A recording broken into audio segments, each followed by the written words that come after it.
வணக்கம். தடயத்தாரின் நம்மவர் நிகழ்வோடு இணைந்திருக்கின்றோம். அந்த வகையிலே 14/4/2024 கனடா ஸ்காபரோ சிவில் சென்டர் மண்டபத்திலே இடம்பெற்ற மலையகா நூல் அறிமுக நிகழ்வோடு இணைந்திருக்கின்றோம். மலையகா நூல் முற்றுமுழுதாக மலையக பெண்களின் கதைகள். இதில் குறிப்பிடத்தக்க விடயம் என்னவென்றால், முற்றுமுழுதாக இந்த மலையகா என்ற நூலிலே மலையக பெண்கள் எழுதியிருக்கிறார்கள். இந்த நூல் ஊடறு பெண்கள் அமைப்பால் வெளியிடப்பட்டது. இந்த மலையகா என்ற நூலை கனடாவிலே 35 வருடங்களுக்கு மேலாக இயங்கி வருகின்ற தேடகம் அமைப்பினரால் ஒழுங்கமைக்கப்பட்டு இடம்பெற்றது. இந்த நிகழ்வானது மாலை 5 மணி அளவிலே ஸ்காபரோ சிவில் சென்டர் மண்டபத்திலே இடம்பெற்றது. இந்த நிகழ்விலே 3 நிகழ்வுகளாக இங்கே நடைபெற்றது. முதலாவது நிகழ்வாக வெளியீடும், இரண்டாவது நிகழ்வாக அந்த மலையகா என்ற நூலுடைய அறிமுறை உரையும், அதைத் தொடர்ந்து இலங்கையிலிருந்து வருகை தந்திருந்த முன்னாள் வீரகேசரி பொறுப்பாளர் பி தேவராயா அவர்களுடைய சிறப்புரையும் இடம்பெற்றது. இந்த நிகழ்வை முதலாவது நிகழ்வையும் இரண்டாவது நிகழ்வையும் முதலாவது பகுதியாகவும், மூன்றாவது நிகழ்வை இரண்டாவது பகுதியாகவும் தடயம் நேர்களோடு பகிர இருக்கின்றோம். இந்த நேரத்திலே இந்த நிகழ்வை ஒழுங்குபடுத்தி நடத்திய தேடகம் அமைப்பினருக்கும் ஊடறு பெண்கள் அமைப்பினருக்கும் இங்கே உரையாற்றிய அனைத்து பேச்சாளர்களுக்கும் பி தேவராயா அவர்களுக்கும் எங்களுடைய அன்பையும் பாராட்டுக்களையும் தெரிவித்துக் கொண்டு நிகழ்வுக்குள்ளே செல்வோம். நன்றி, வணக்கம்.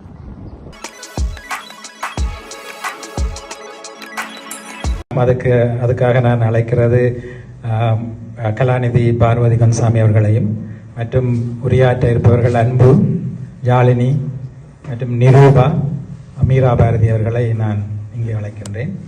மற்ற இன்றைய நிகழ்வை பதிவு செய்து கொண்டிருக்கும் தடயத்தாரர்களுக்கு நன்றி. ஏனென்றால் நாங்கள் அநேகமாக மறக்கிறது எங்கட பொடியெல்லானே என்று நான்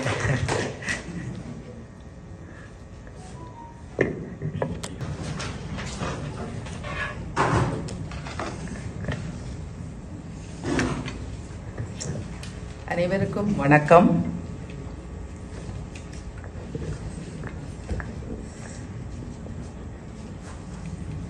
மலையகா என்ற பெயர் கொண்ட சிறுகதை தொகுப்பு கனடாவில் இன்று வெளிவருவதற்கு தலைமை வகிக்க என்னை அழைத்தமையிட்டு தேடகம் குழுவினருக்கு என்னுடைய நன்றியை தெரிவித்துக் கொள்கின்றேன்.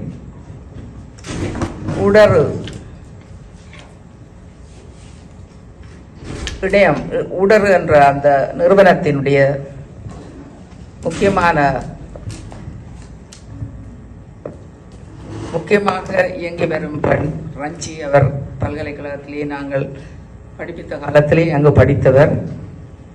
அவர் பல வேலைகளை இணைந்து செய்து கொண்டிருக்கின்றார். பெண்கள் இலக்கிய சந்திப்பு உலகளாவிய ரீதியிலே தொடர்ச்சியாக செய்து கொண்டு வரும் அதே நேரத்திலே மிக முக்கியமான நூல் எழுத்தாளர்களுடைய எழுத்துக்களை தேடி அவ்வப்போது பிரசுரித்துக் கொண்டு இருப்பதும் அவர்களுடைய ஒரு பெரிய வேலையாக இருக்கின்றது. இதை வச்சுட்டு சும்மா பேசட்டா? என்னுடைய குரல் பெரிய குரல் ஆனபடி அவங்களுக்கு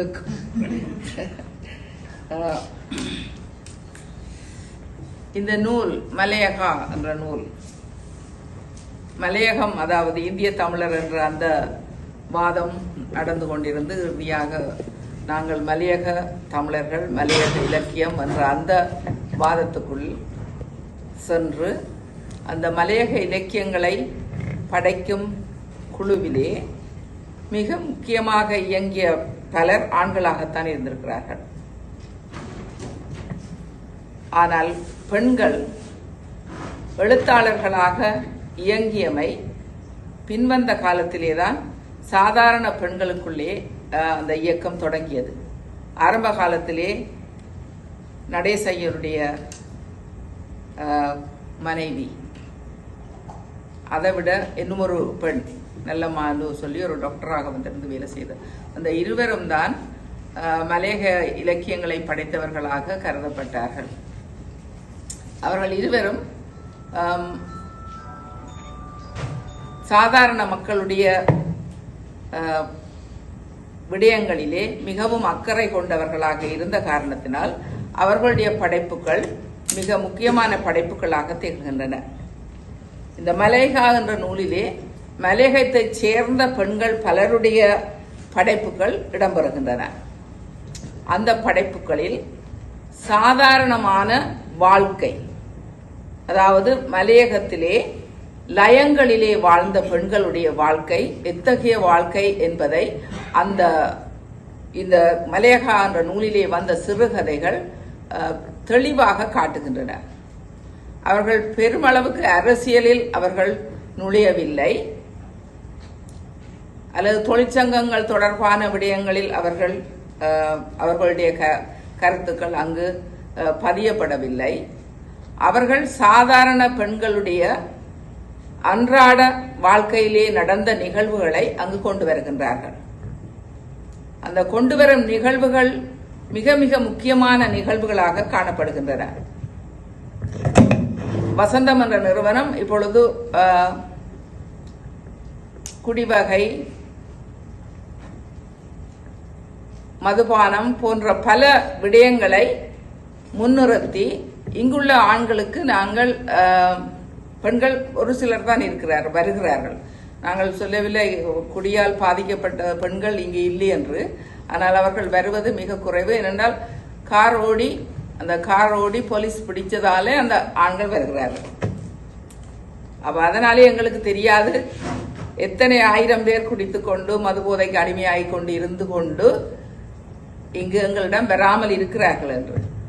நாங்கள் இன்று 3 குழுக்களை ஒரே நேரத்திலே இயக்குற அளவுக்கு தமிழ் மக்களிடையே இங்கு கனடாவிலே குடிவகை கூடி இருக்கின்றது என்பதை நாங்கள் உணரக்கூடியதாக இருக்கின்றது.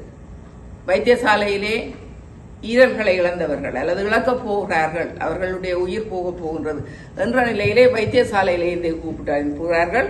மற்றது கோர்ட், அதாவது ப்ரொபேஷன் ஆபீஸ்ல இருந்து தான் எங்களுக்கு அனுப்புகிறார்கள். அவர்களைத்தான் நாங்கள் பார்க்கக்கூடியதாக இருக்கின்றது. ஆனால் எனக்கு இது பிரச்சனையா இருக்கே, இந்த குடும்பத்துக்கு இது பிரச்சனையா இருக்கே என்று வருபவர்கள் மிக குறைவு, மிக மிக குறைவு. இதே படத்தை நாங்கள் மலையகத்திலே பார்க்கக்கூடியதாக இருக்கின்றது. மலையகத்திலே இந்த எழுதப்பட்ட கதைகளில் பெரும்பாலான கதைகள் குடிவகையை குடியால் இந்த குடும்பங்கள் எவ்வளவு கெட்டு போகின்றன, அந்த குடியால் அந்த பெண்கள் எவ்வளவு தூரம் பாதிக்கப்படுகிறார்கள் போன்ற விடயங்கள் தான் முக்கியமான அம்சங்களாக அந்த கதையிலே இருக்குது. அந்த கதைகளின் தொனிப்பொருளே அதுதான். பிள்ளைகள் பாதிக்கப்படுகிறார்கள், மனைவி பாதிக்கப்படுகிறாள், அடியுதை ஒரு பக்கம் போக அவர்களுடைய சமூக பிரச்சனைகள் பல, அதாவது மலையகத்திலே அங்கு காணப்படும் குடும்பங்களுக்குள்ளே காணப்படும் பிரச்சனைகள் முக்கியமான பிரச்சனைகளாக அங்கு காணப்படும் பிரச்சனைகளாக ஒருவர் குடித்துவிட்டு தன்னுடைய தாயை கூட நிந்திக்கும் நிலைமை, மனைவியை பிள்ளைகளை உதாசீனம் பண்ணி அவர்கள் இப்ப நாங்கள் யாழ்ப்பாணத்திலே பார்த்திருக்கிறோம், பாலங்களிலே போயிருந்து ஆண்கள் பேசுவார்கள். பாலங்களிலே போயிருந்து பின்னேரத்திலே பேசுவார்கள். ஆனால் பெண்கள் எங்கே செல்கிறார்கள், எங்கே போய் தங்களுடைய சிநேகிதர்களை சந்திக்கிறார்கள்? அந்த நிலைமை இருக்கவில்லை. அதே நிலைமைதான் மலைநாட்டிலும் நிகழ்ந்திருக்கின்றது. அந்த பெண்கள் பிள்ளைகளுடன் போராடுவதும் அந்த பிள்ளைகளுக்கான சாப்பாட்டை கொடுக்கிறதுக்கு அவர்கள் படும் கஷ்டங்கள் போன்ற பல அம்சங்களை பற்றி இந்த நூல் தெளிவாக விளக்குகின்றது. இந்த நூல் விளக்கும் இந்த விளக்கங்களை நான் கொடுக்கப்பட்ட நேரம் மிக குறைவாக இருப்பதால் இங்கு வந்திருக்கும் புலமையாளர்கள் 4 இருக்கின்றார்கள். தேவராஜா மலையக இலக்கியத்தை பற்றி பேச இருக்கின்றார். மற்ற 4 இந்த நூலில் வரும் அம்சங்கள் பற்றி, அதிலே அவர்கள் எதனை பார்க்கின்றார்கள் என்ற விடயங்களை பற்றி பேச இருக்கிறார்கள். ஆகவே நான் இதை பற்றி பேசவில்லை. அவர்கள் ஒவ்வொருவரையும் நான் அழைத்து இங்கு பேச இருக்கிறேன். முதலாவதாக அன்பரசி. அன்பரசியை உங்கள் எல்லாருக்கும் தெரியும். முழக்கம் பத்திரிகை ஊடாக பத்திரிகைகளிலே பல விடயங்களை அவர் தன்னுடைய எழுத்தாணி கொண்டு எழுதிக்கொண்டே வந்திருக்கின்றார். அவர் ஒரு சிறந்த வாசகர். அவர் தன்னை பற்றி என்ன சொல்ல வேண்டும் என்றால், ஒன்றும் வேண்டாம், நான் முழக்கத்தில் எழுதினேன் என்று மட்டும் சொல்லுங்கள் என்று சொன்னார். அவர் அருமையான வாசகர் என்பதை நீங்கள் அவருடைய பேச்சிலே இருந்து அறிந்து கொள்வீர்கள். அவரை இப்பொழுது பேசும்படி அழைக்கின்றேன். அனைவருக்கும் வணக்கம். இந்த நூலை வெளியிட்டுள்ள ஊடறு பதிப்பகத்தினருக்கும் இந்நூலை தொகுக்கும் முயற்சியில் உழைத்த அனைத்து அன்புள்ளங்களுக்கு முதலில் எனது நன்றியை தெரிவித்துக் கொள்கிறேன். இந்த மலையகா தொகுப்பினை ஒரு சாதாரண வாசகராக நுகரும் பொழுது அவதானித்த சில தகவல்களை உங்களுடன் பகிர்ந்து கொண்டு அவை தொடர்பான எனது கருத்துக்களை முன்வைப்பதே இவ்வுரையின் பிரதான நோக்கமாக இருக்கும். அதை விடுத்து இலக்கிய நயம், எழுத்தாளம், எழுத்து வடிவம், நடை, கட்டமைப்பு, படிமம், உருவகம் என்று பலவற்றையும் மதிப்பிட்டு அது எவ்வாறு வாசகரின் அனுபவத்தை மேம்படுத்துகிறது அல்லது எவ்வாறு படைப்பின் ஒட்டுமொத்த செயல்திறனுக்கு பங்களிக்கிறது அல்லது பங்களிக்கவில்லை என்பது குறித்தெல்லாம் நான் பேசப்போவதில்லை.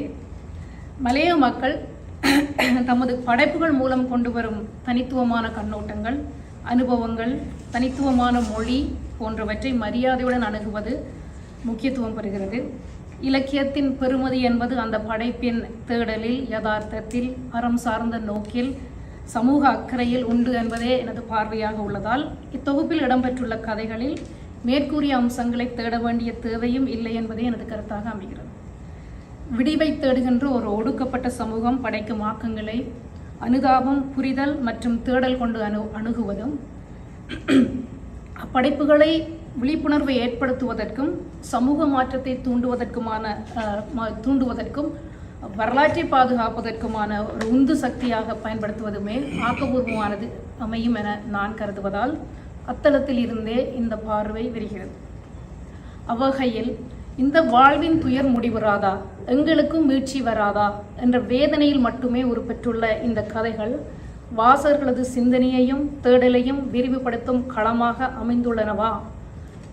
மலையக மக்கள் கடந்து வந்த கொடிய துயர் சூழ்ந்த அனுபவங்களை பற்றிய ஆழமான புரிதலை இளைய சமூகத்தினர் மத்தியில் வளர்க்க உதவும் கருவியாக அமைந்துள்ளனவா என்று கேட்டால் நிச்சயமாக அமைந்துள்ளன என்றுதான் சொல்வேன்.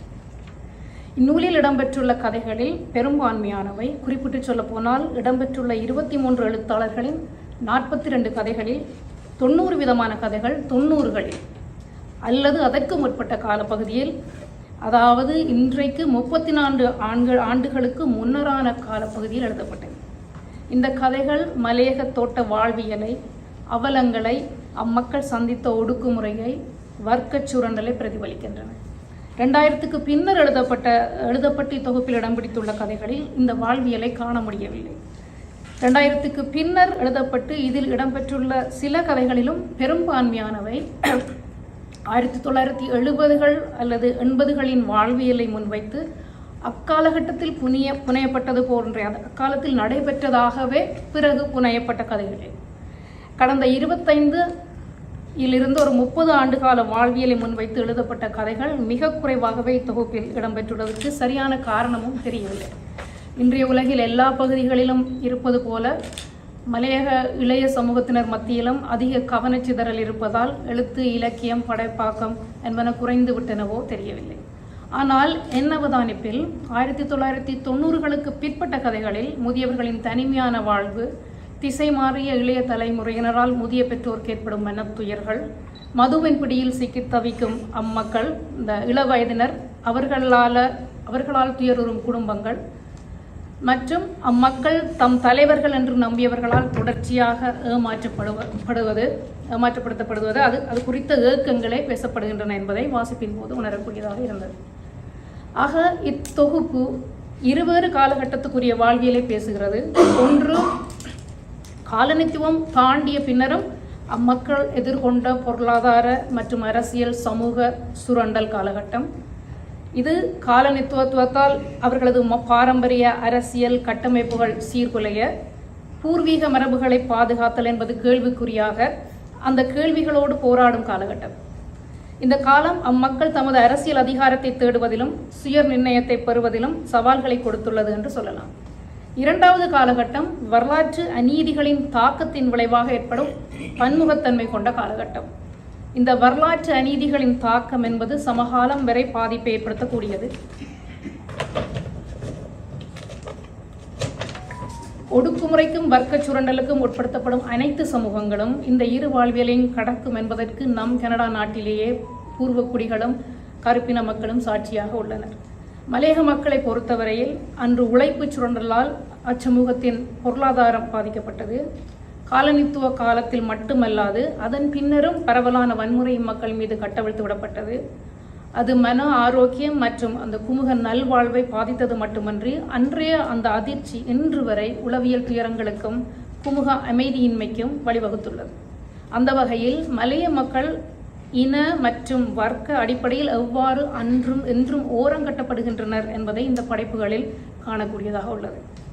மலையக தொழிலாளர்களது உழைப்பு நாட்டின் லாபகரமான தேயிலை தொழிலுக்கு பங்களித்த போதிலும் அவர்களின் ஊதியம் அடிப்படை வாழ்க்கை செலவுகளை ஈடுகட்டவே போதுமானதாக இல்லை.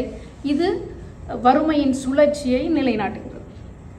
இதையே நாட்டின் அந்நிய செலாவணியை பெற்றுத் தருவதில் முக்கிய பங்கு வகிக்கின்ற தோட்டத்து மக்களை மனித பிறவிகள் என எந்த காலத்தில் யோசித்திருக்கிறார்கள் என்று H.F. ரிஸ்னாவின் வாக்குறுதிகள் என்ற கதை கேள்வி எழுப்புகிறது. வேலைநிறுத்த போராட்டங்கள், நியாயத்தை நிலைநாட்டுவதற்கான போராட்டங்கள் ஓரிரு நாட்களில் பசி வாட்ட எப்படி நீர்த்து போகின்றன என்பதை பேசும் கதைகளாக, உழைத்தால் தான் ஒவ்வொரு நாளும் உணவு என வாழ்க்கையை ஓட்டும் தொழிலாளர் வர்க்கத்தால் என்ன செய்ய முடியும் என வேதனை குரல் எழுப்புவனவாகவே பல கதைகள் அமைந்துள்ளன. அரசியல் மயப்படுத்தல் இன்மை, விழிப்புணர்வில்லாமை, கல்வி மேம்பாடு இன்மை, கற்றவர் வெளியேற்றம் என்று அனைத்தும் தொடர் ஒடுக்குமுறைக்கே வழிவகுப்பதை சில கதைகள் பேசுகின்றன. எடுத்துக்காட்டாக, காலம் காலமாக தேர்தல் வருகின்ற காலங்களில் மாத்திரம் இந்த தோட்டங்களில் பாதம் வைத்து போலி பாசம் காட்டி இறுதியில் ஏமாற்றும் இந்த வித்தைக்காரர்களை தொடர்ந்தும் தலைவர்களாக ஏற்றுக்கொண்டிருப்பது யார் குற்றம் என்று ஒரு கதையில் கேட்கப்படுகிறது. மேதினம் என்ற கதையில் விடுமுறை நாளான மேதினம் அன்று வேலை இல்லை என்பதால் கூலியும் இல்லை. ஆக மொத்தத்தில் அன்றாடங்காட்சிகள் வீட்டில் அன்று அடுப்பெரியாது, பின் அன்றாடங்காட்சிகளுக்கென்ன மேதினம் என்ற அங்கலாய்ப்பு முன்வைக்கப்படுகிறது. இதைவிட சில அவதானிப்புகள் என்று சொல்ல வேண்டுமாயின், முதல் பார்வதி அம்மா சொன்ன மாதிரியே தனியே ஒரு பெற்றோருடனான குடும்பங்கள் தான் பல கதைகளிலும் இடம்பெற்றுள்ளன. தாய்மாரை மட்டுமே கொண்ட இள வயதிலேயே கணவனை இழந்த பெண்களையே தலைமையாக கொண்ட குடும்பங்கள் தான் பெரும்பான்மையான கதைக்களங்களாக உள்ளன. மற்றும் தந்தை அல்லது குடும்பத் தலைவர் என்பவர் மதுபோதைக்கு அடிமையானவர்களாகத்தான் பெரும்பான்மையான கதைகளில் சித்தரிக்கப்பட்டுள்ளார்கள். பல குடும்பங்களின் பெண்கள் வேலையில்லா ஊதியமற்ற நாட்களில் அச்சப்படுவது எதை நினைத்து என்றால், 1 குழந்தைகளின் உணவுக்கு என்ன செய்வது, 2 கணவரின் இரவு குடிக்கு பணத்துக்கு எங்கே போவது என்பதாகவே சொல்லப்படுகிறது. இது தவிர்த்து இளமையில் வறுமை, போக்குவரத்து வசதியின்மையால் இழக்கப்படும் உயிர்கள், பாதுகாப்பற்ற சவாலான சூழலில் போதிய ஊதியம் வழங்கப்படாமல் நீண்ட மணி நேரம் உழைப்பு சுரண்டல், மருத்துவ வசதியின்மை, இன்றும் தொடரும் மூட பழக்க வழக்கங்களால் இழக்கப்படும் உயிர்கள், மண் சரிவு, பாதைகளின் சீரின்மை, பெண்கள் பெரும்பான்மையாக வேலை செய்தும் பாலின அடிப்படையில் ஒரு பாகுபாடு இன்றும் வழக்கத்தில் உள்ளது. இது போன்ற பொதுவான சிக்கல்கள் பெரும்பான்மையான கதைகளில் பேசப்பட்டுள்ளன. மலையகத்தின் வறுமையை பயன்படுத்தி மலையக குழந்தைகளை வேலைக்கு அமர்த்தும் இடங்களில் அவர்கள் எதிர்கொள்ளும் துயரங்கள் மற்றொரு கதையில் பேசப்பட்டுள்ளன. 2000களுக்கு பின்னரான கதைகள் பெரும்பாலும் குழந்தைகள், இள வயதினர் மலையகத்தை விட்டு வெளியேறி செல்ல தனிமையில் வசிக்கும் பெற்றோரை பற்றியதாக உள்ளது. அத்துடன் இள வயதினரும் குடிபோதைக்கு அடிமையாகி தாய் அல்லது மனைவியை துன்புறுத்துவதும், சோம்பேறியாக அவர்கள் உழைக்கும் பணத்தை பிடுங்கி வாழ்வதுமான வாழ்க்கை சித்தரிக்கப்படுகிறது. இது நான் முன்பு சொன்ன அந்த 2வது காலகட்டம். வரலாற்று அநீதிகளின் தாக்கத்தின் விளைவாக ஏற்படும் பன்முகத்தன்மை கொண்ட காலகட்டம்.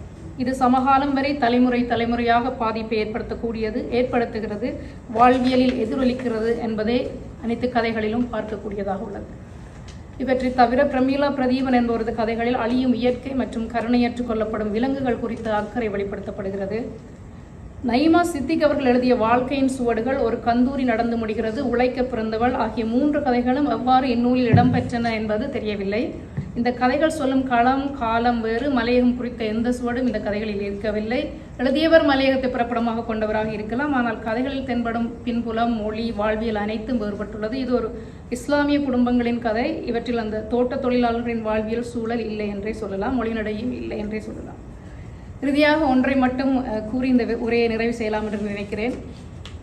இந்த தொகுப்பில் இடம்பெற்றுள்ள கதைகள் மலையக மக்களுக்கு நடந்த அநீதிகளை வெளிச்சம் போட்டு காட்டி தற்போதுள்ள நிலையை கேள்வி கேட்பதாகவோ அல்லது ஒரு புரட்சியை அல்லது மாற்றத்தை தூண்டும் ஆற்றலை தன்னகத்தே நடையில், மொழியில், சிந்தனையில் கொண்டோ நிற்கின்றனவா என்று கேட்டால், தியத்தலாவைற்ற பிரிஸ்னா அவர்கள் எழுதிய வாக்குறுதிகள் மேதின விடுமுறை இந்த 2 கதைகளையும், அக்னஸ் சபரிமுத்து அவர்கள் எழுதிய கருப்பு பட்டி என்ற கதையையும் தவிர்த்து பிறவற்றில் அவற்றை காண முடியவில்லை என்றே சொல்வேன். இந்த ஒரு சில கதைகளை தவிர்த்து பிற கதைகளில் மீட்சிக்கான அரசியலோ அதிகாரத்துக்கு எதிரான குறியீடோ இல்லை என்றே சொல்லலாம். ஒரு இலக்கியத்திலே, அதுவும் ஒரு சிறுகதையில் அரசியல் இருந்தால் என்ன, இல்லாவிடில் என்ன என்ற ஒரு கேள்வி எழலாம். என்னை பொறுத்தவரை ஒடுக்கப்பட்ட மக்களின் படைப்புகளில் தமக்கான, தம் வாழ்வின் மேன்மைக்கான, மீட்சிக்கான, அதிகாரத்துக்கு எதிரான, சுரண்டலுக்கு எதிரான அரசியல் இருக்கத்தான் வேண்டும். நமது வாழ்வை மாற்றி அமைப்பதற்கான அரசியலை நாமே முன்னெடுக்க மாட்டோம் எனில் வேறு யார்தான் முன்னெடுப்பார்கள்? மலையகத்தில் தொழிலாளர்கள் பட்ட கொடுந்துயரத்தை டேனியல் அவர்கள் எழுதிய எரியும் பனிக்காடு நாவல் காட்சிப்படுத்திய அளவுக்கு வேற எந்த நாவலும் காட்சிப்படுத்தியதாக நான் அறியவில்லை. ஆகையால் வேதனைகளை காட்சிப்படுத்துவதை மட்டுமே இலக்கியங்கள், சிறுகதைகள் தொடர வேண்டும் என்றும் இல்லை. பல கதைகள் துயர்கூறுவனவாகவும் மாற்றத்தை வேண்டுவனவாகவும் அமைந்துள்ளனவே அன்றி மாற்றத்தை தூண்டும் ஆற்றலை மக்களிடத்தை வளர்ப்பதாகவோ அல்லது மலையக மக்களுக்கு நடக்கும் அநீதிகளுக்கு எதிராய் வாசல்களை தூண்டுவதாகவோ இல்லை என்றே சொல்லலாம். துயர்கூறும் கதைகள் அனுதாபத்தை தூண்டும் வாழ்வியல், இதனை தவிர்த்து ஒடுக்குமுறையின் பின்னணியை ஆராய்வதாகவோ வர்க்கச் சுரண்டலையும் கோடிட்டு காட்டுவதாகவோ உழைக்கும் மக்களை பிரதிநிதித்துவப்படுத்தும் அரசியல் அதிகாரம் தொழிலாளர்களிடம் இருக்க வேண்டியதன் அவசியம் குறித்து பேசுவதாகவோ படைப்புகள் இல்லை என்பதே என் அவதானிப்பு. கடந்த 30 ஆண்டுகளில் செய்தி பரிமாற்றம் என்பது இலகுவாக நடைபெறக்கூடிய சூழலில் எத்தனையோ மாற்றங்கள் நடந்துள்ளன. அது மலையகத்திலும் நடந்துள்ளது. தேயிலை தோட்டங்கள் அரசிடமிருந்து தனியார் வசம் சென்றுள்ளது. உழைப்பு சுரண்டல் வேறொரு வடிவம் பெற்றுள்ளது. ஆனாலும் உழைக்கும் மக்களை பிரதிநிதித்துவப்படுத்தும் அரசியல் அதிகாரம் இன்றும் அந்த தொழிலாளர்களிடம் இல்லை என்றே சொல்லலாம். ஆகையால் படைப்புகள் இதனை பேச வேண்டியதன் அவசியம் இன்றும் வலுவாகவே இருப்பதாகவே தோன்றுகிறது. கூறி இந்த உரையை நிறைவு செய்கிறேன். நன்றி அன்பு. நல்ல ஒரு ஆய்வை தந்திருக்கின்றார். விடிவை தேடும் சமூகம், சமூக மாற்றத்தை தேடி நிற்கும் அந்த சமூகத்துக்கு வழிகாட்டல்கள் இந்த தொகுப்பிலே அமையவில்லை என்பது அவருடைய கருத்து. அது உண்மையும் கூட. வர்க்க சுரண்டல் அது காட்டப்படுகின்றது. ஆனால் அந்த வர்க்க சுரண்டலை எவ்வாறு வெல்லலாம், அவர்கள் என்ன செய்ய வேண்டும் என்பது அங்கு இல்லை என்பதை அவர் கூறியிருந்தார். ஏமாற்றம் இந்த மக்களுடைய வாழ்க்கையில் ஒரு தொடர்ச்சியாக இருக்கின்றது. பூர்வீக மக்கள் இங்கு கனடாவிலே அவர்களும் இந்த குடி போதை வசத்தினால் அல்லல்படுகிறார்கள். அவர்களுடைய வர்க்க சுரண்டலுக்கும் கூட, காலனித்துவவாதிகளுடைய அந்த சுரண்டலுக்கும் கூட ஒரு சரியான வழிகாட்டல் அந்த மக்களுக்கு இன்னமுமே கிடைக்கவில்லை என்பது உண்மை.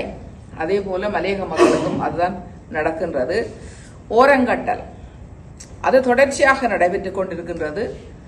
அவர்கள் நடந்து வந்த பாதை, அவர்கள் மரங்களிலே காசு குலையாக தொங்குகின்றது. அதை ஆய்வோம் என்று சென்ற மக்களுடைய வாழ்க்கையை பற்றி பல, அதாவது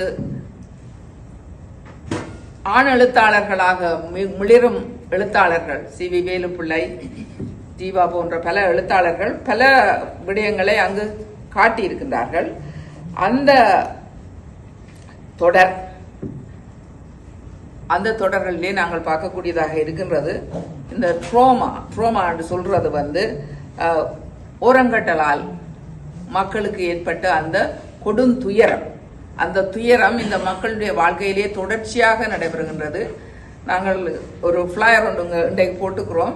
இந்த கொடுந்துயர், அந்த துயரத்தாலே தமிழ் மக்கள் எத்தகைய கஷ்டங்களை இங்கே அனுபவிக்கிறார்கள், தமிழ் பெண்கள் எத்தகைய கஷ்டங்களை அனுபவிக்கிறார்கள், அதற்கான விடிவை நாங்கள் இந்த மதுபோதைக்கு அடிமையானவர்களுக்கு செய்யும் பொழுது அதனையும் நாங்கள் காண வேண்டும் என்று நாங்கள் ஒரு புதிய ஒரு திட்டத்தை தொடக்கி இருக்கின்றோம். அந்த திட்டம் போன்ற திட்டங்கள் மலையக மக்களுக்கு நிச்சயமாக தேவை என்பதை அன்பு கூறியிருக்கின்றார். அடுத்து பேச இருப்பவர் யாழினி. யாழினியை பற்றி உங்கள் பலருக்கும் தெரியும். அவர் ஒரு கலாநிதி பட்டத்துக்கான ஆய்வை செய்து கொண்டிருக்கும் ஒரு மாணவி. அவர் டிபார்ட்மெண்ட் ஆஃப் ஹியூமானிட்டிஸில் யோர்க் யூனிவர்சிட்டியில் அவர் படித்து கொண்டிருக்கின்றார். அவர் ஒரு எழுத்தாளர், அது உங்களுக்கு தெரியும். பலர் அவருடைய கவிதை தொகுதி மரணம் ஊரும் கனவுகள் என்ற அந்த கவிதை தொகுதி வெளியீட்டுக்கு போயிருக்க கூடும். அவர் பல மொழிபெயர்ப்புகளை செய்திருக்கின்றார். பிளாக் ஃபெமினிஸ்ட் மேனிஃபெஸ்டோ அது அவருடைய முக்கியமான ஒரு மொழிபெயர்ப்பு. அதை விட பல கட்டுரைகளையும் ஆங்கிலத்தில் மொழிபெயர்த்து கொண்டிருக்கின்றார். ஆங்கிலத்திலிருந்து தமிழுக்கும் மொழிபெயர்த்து கொண்டிருக்கின்றார். அவரை இப்பொழுது பேசும்படி அழைக்கின்றேன். வணக்கம் அனைவருக்கும். இன்றைக்கு கிட்டத்தட்ட 12 வருடங்களுக்கு முன்னர் ஊடர் வெளியிட்ட பேரிடாத நட்சத்திரங்கள் என்ற ஒரு தொகுப்பு வெளியீட்டின் போது ஊடகவினருடன் இணைந்து பயணிக்க வாய்ப்பு கிடைத்தது. சுவிட்சர்லாந்தில் அந்த நூல் அறிமுகத்திற்கு சென்றிருந்தேன். அதை பற்றி உரையாற்ற சந்தர்ப்பம் வைத்திருந்தது. கிட்டத்தட்ட 12 வருடங்கள் கடந்துவிட்டன. இன்று மலேகா என்ற இந்த தொகுப்பின் மூலமாக மீண்டும் அவர்களுடன் இணைந்து பயணிக்க வாய்ப்பு கிடைத்தது மகிழ்ச்சி. இந்த 12 வருடங்களும் ஊடரு மிக பல வெளியீடுகளை மேற்கொண்டிருக்கிறார்கள். மிக மிக முக்கியமான ஆவணங்களை மேற்கொண்டிருக்கிறார்கள். தொடர்ந்தும் அவர்களுடன் இந்த நூல் உரையினூடாக பயணிக்க கிடைத்தது மிக்க மகிழ்ச்சி. அந்த வாய்ப்புக்கு தேடகத்தினருக்கும் மிக்க நன்றி. இந்த மலேகா என்ற இந்த தொகுப்பு பற்றிய சில வாசிப்பு குறிப்புகள், எனது அனுபவங்கள் அல்லது எனக்கு முக்கியமாகப்பட்ட சில குறிப்புகளை மட்டும் இங்கே பகிர்ந்து கொள்ளலாம் என்று இருக்கின்றேன். இந்த தொகுப்பு வெவ்வேறு காலகட்டங்களில் எழுதப்பட்ட கதைகளின் தொகுப்பு. அன்பு கூறியது போல கிட்டத்தட்ட 1970களில் எழுதப்பட்ட கதைகளிலிருந்து 80கள் 90கள் 2000களிலிருந்து வெவ்வேறு காலகட்டங்களை பிரதிபலிக்கும் கதைகள் இந்த தொகுப்பில் இடம்பெற்றிருக்கின்றன.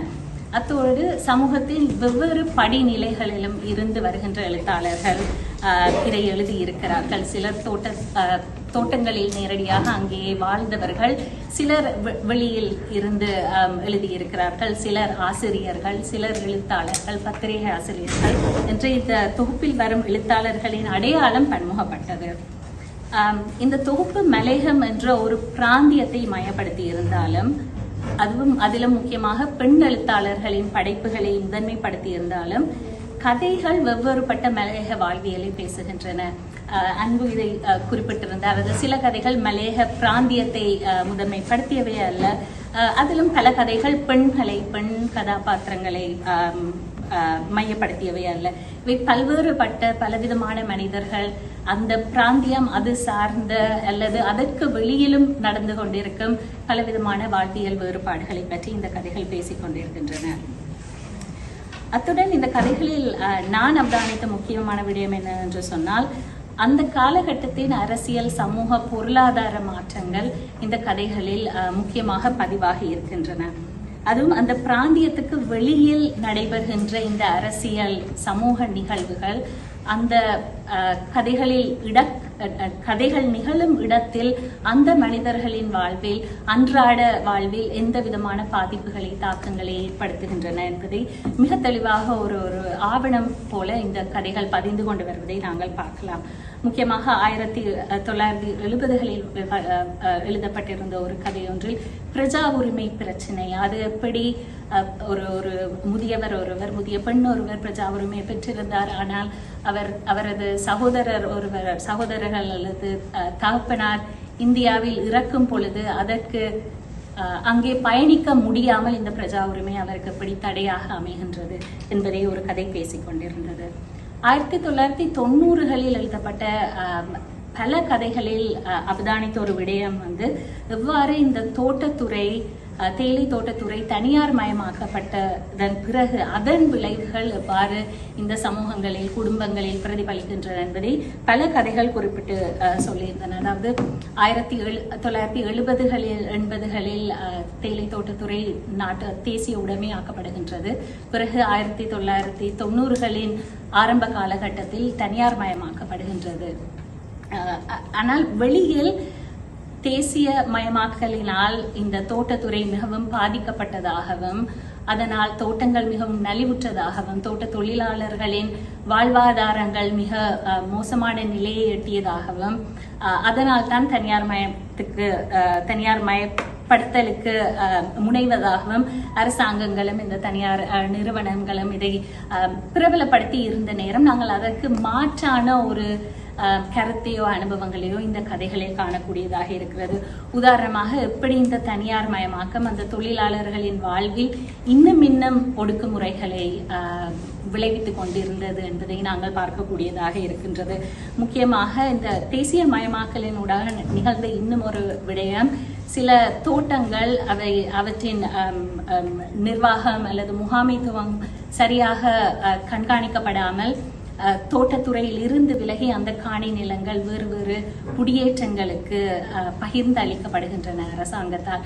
அந்த குடியேற்றங்கள் அதற்கூடாக அந்த நிலப்பரப்பில் வசிக்க முன்வரும் மக்கள் அவர்களுக்கு இடையிலான ஊடாட்டங்கள், இந்த தோட்ட தொழிலாளர்களின் உறவுகளும் அவர்கள் அந்த மற்ற குடியேற்ற நிலங்களில் குடியேற்ற மக்களுடன் அவர்கள் தங்களது அனுபவங்கள் போன்றவையும் கூட இந்த கதைகளில் வருகின்றன. உதாரணமாக இந்த குடியேற்றத்தினூடாக வந்த ஒரு சிங்கள குடும்பம் ஒன்றுடன் ஒரு தமிழ் கண்டியில் வசிக்கும் ஒரு தமிழ் ஒரு பெண் ஒருவரின் உறவு தொடர்பான ஒரு கதை. 1983 ஜூலை கலவரத்தில் இந்த சிங்கள குடும்பம் இப்படி தொடர்பு படுகிறது என்பதை இணைத்து ஒரு கதை ஒன்று வெளிவந்திருந்தது. இப்படி இந்த நாட்டில் நிகழ்ந்து கொண்டிருக்கிற இந்த மிகப்பெரிய சமூக அரசியல் பொருளாதார நிகழ்வுகள் மாற்றங்கள் எல்லாம் மிக மிக நுணுக்கமாக அவை இந்த கதைகள் அந்த அன்பு கூறியதை போல அரசியலை முதன்மைப்படுத்தி பேசாமல் இருந்தாலும் இந்த அரசியல் நிகழ்வுகள் சமூக பொருளாதார நிகழ்வுகள் இந்த மனிதர்களின் வாழ்வில் மிக மிக பெரும் தாக்கங்களையும் நுணுக்கமான தாக்கங்களையும் மேற்கொண்டு வருவதை இவை மிக சாதாரணமாகவும் மென்மையாகவும் கூறிக்கொண்டே போகின்றன. மற்றும் இன்னொரு கதை 2000களில் எழுதப்பட்ட ஒரு கதை சுனாமி பேரழிவை பற்றி கூறுகின்றது. மலையகத்தில் வளர்ந்த ஒரு பெண் படிப்புக்காக மட்டக்களப்பில் போயிருந்து அங்கே தனது உறவுகளை வளர்த்து கொண்டு பின்னர் திரும்ப மலையகத்துக்கு வந்த பின்னர் இந்த சுனாமி பேரழிவினால் அவர் தனது நண்பர்களை இழக்க வேண்டிய அந்த நிகழ்வை பற்றி ஒரு கதை பேசுகின்றது. இப்படி பலவிதமான நிகழ்வுகள் இந்த கதைகளில் திரும்ப வந்து கொண்டே இருக்கின்றன. மற்றும் இந்த இன்னொரு இலை அடிக்கடி வந்து போகின்ற ஒரு இலை இந்த அரசியல் மற்றும் தேர்தல். இந்த தேர்தல் அரசியல் என்பது இந்த மக்களின் வாழ்வில் எந்த விதமான பாதிப்புகளை ஏற்படுத்தி கொண்டு இருக்கிறது என்பதும் பல கதைகளில் வந்து போகிறது.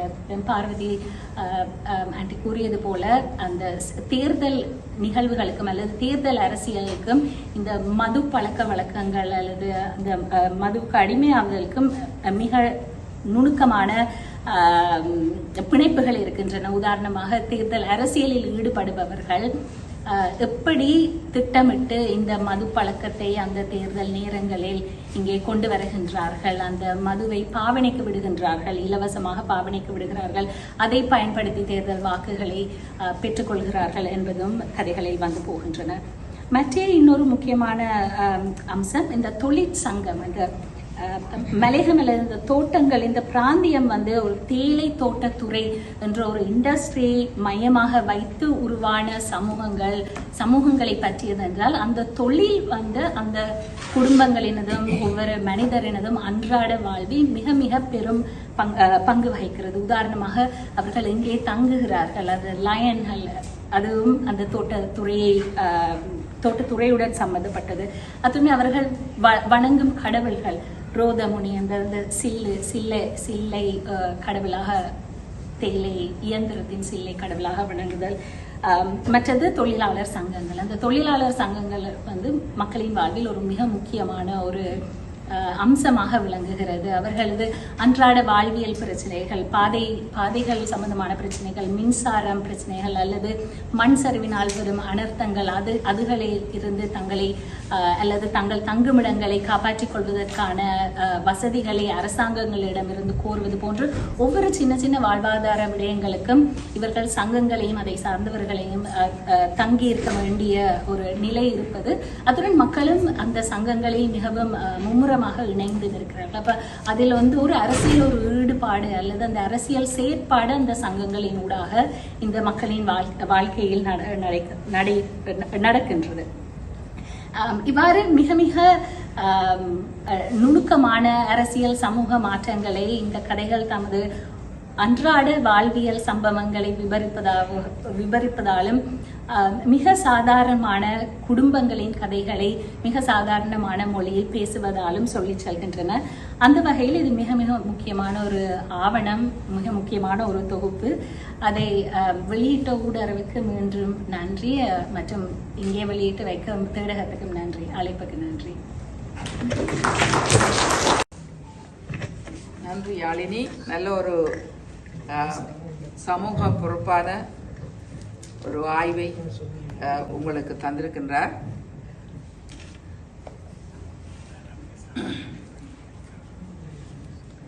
பெண்களின் துயரம், அந்த துயரத்துக்கு அடிப்படையான காரணங்கள் பல உண்டு. நாங்கள் உலக ரீதியிலே நாங்கள் பார்க்கும் பொழுது இன்று மத்திய கிழக்கிலே நடக்கும் அந்த துயரம், அதனாலே யார் கூடுதலாக பாதிக்கப்படுகிறார்கள்? எங்கு சென்றாலும் எங்களுடைய படங்களை நாங்கள் எடுத்து பார்த்தாலும் தமிழ் மக்கள் துயர் தோய்ந்த நடைபவனிகளை மேற்கொள்ளும் பொழுது யார் அங்கே கூடுதலாக தென்பட்டார்கள் என்றால் பெண்களும் அவர்களுடைய பிள்ளைகளும் தான் கூடுதலாக, மற்றது வயோதிபர்கள். 1993ஆம் ஆண்டிலே நான் கனடாவுக்கு வந்தது அந்த வருடம்தான். அப்பொழுது ஒரு நூல் ஒன்று வெளியிடப்பட்டது. சுதாவுக்கும் தெரியும் அந்த நூல், ஸ்டோம் அண்ட் சாங்சுவரி என்ற ஒரு நூல். அந்த நூல் the journey of Ethiopian and Eritrean women என்றதான் அந்த நூல். ஏன்னா ஆப்பிரிக்க நாடுகளை நீங்கள் குறித்து பார்த்தால், நீங்கள் இந்த டிவி சேனல்ல நீங்க பார்க்கும் பொழுதெல்லாம் நீங்கள் யாரை பார்க்கிறீர்கள்? அகதிகள் என்று வெளிக்கிடும் பொழுது அங்கு பெண்களும் குழந்தைகளும் தான் கூடுதலாக நாங்கள் எங்களுடைய கண்ணிலே படுவது. அப்ப இதனாலே பாதிக்கப்படும் துயரம் இந்த பெண்களையும் குழந்தைகளையும் ஆட்கொண்டிருக்கின்றது. அது மலையகத்திலும் அதே நிலைமைதான்.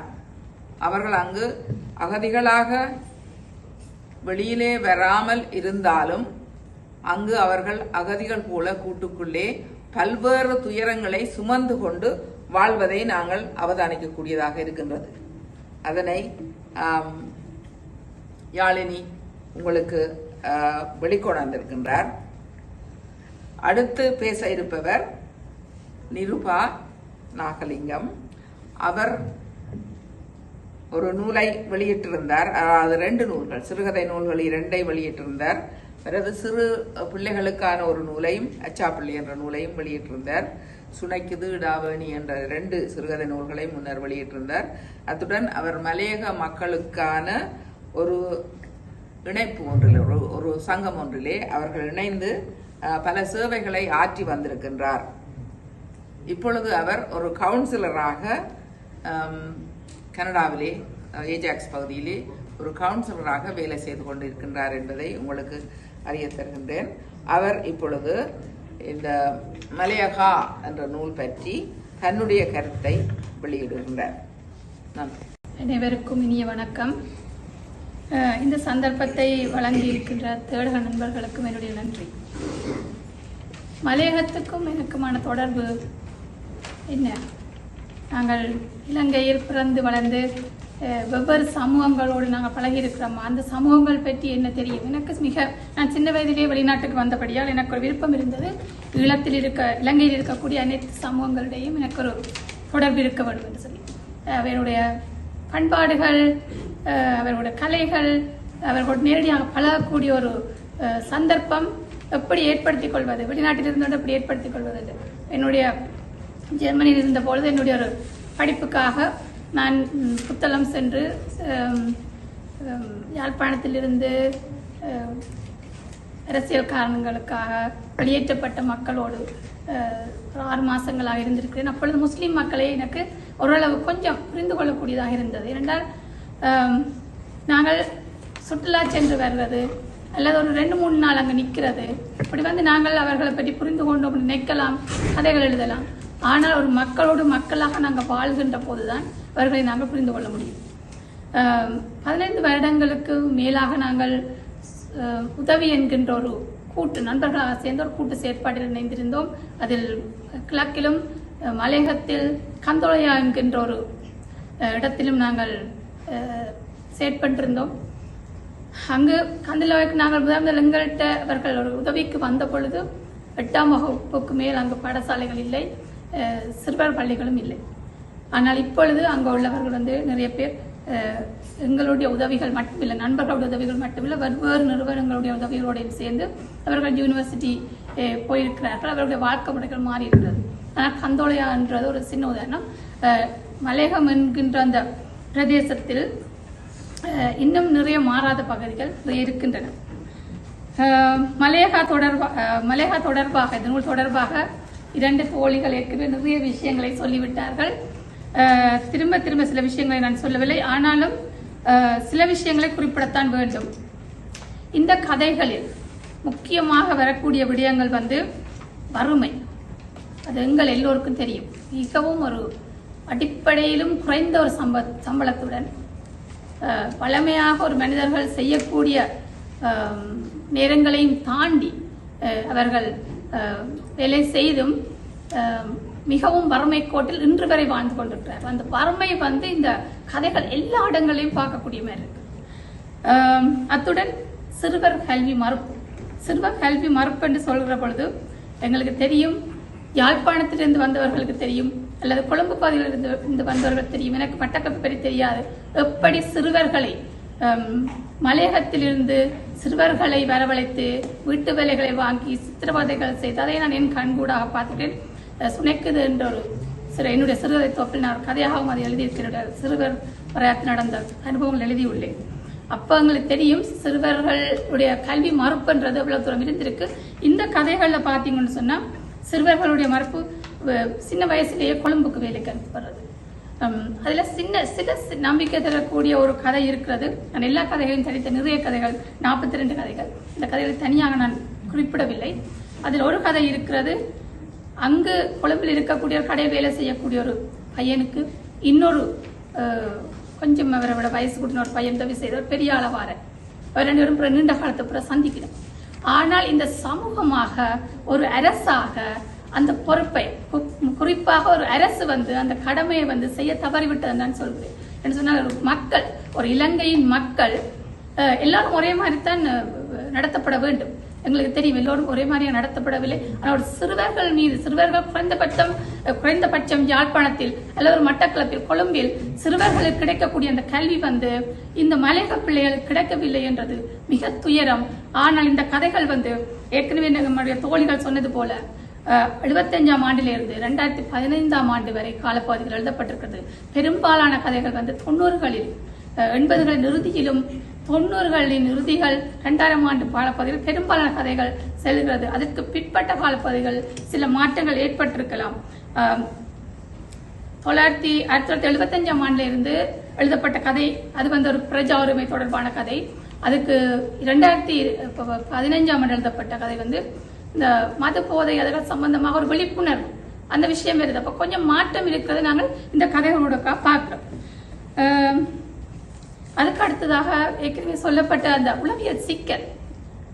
உளவியல் சிக்கல் எப்படி வருதுன்னு சொன்னா கடுமையான வேலை, தொடர்ச்சியான ஒரு ஒடுக்குமுறை.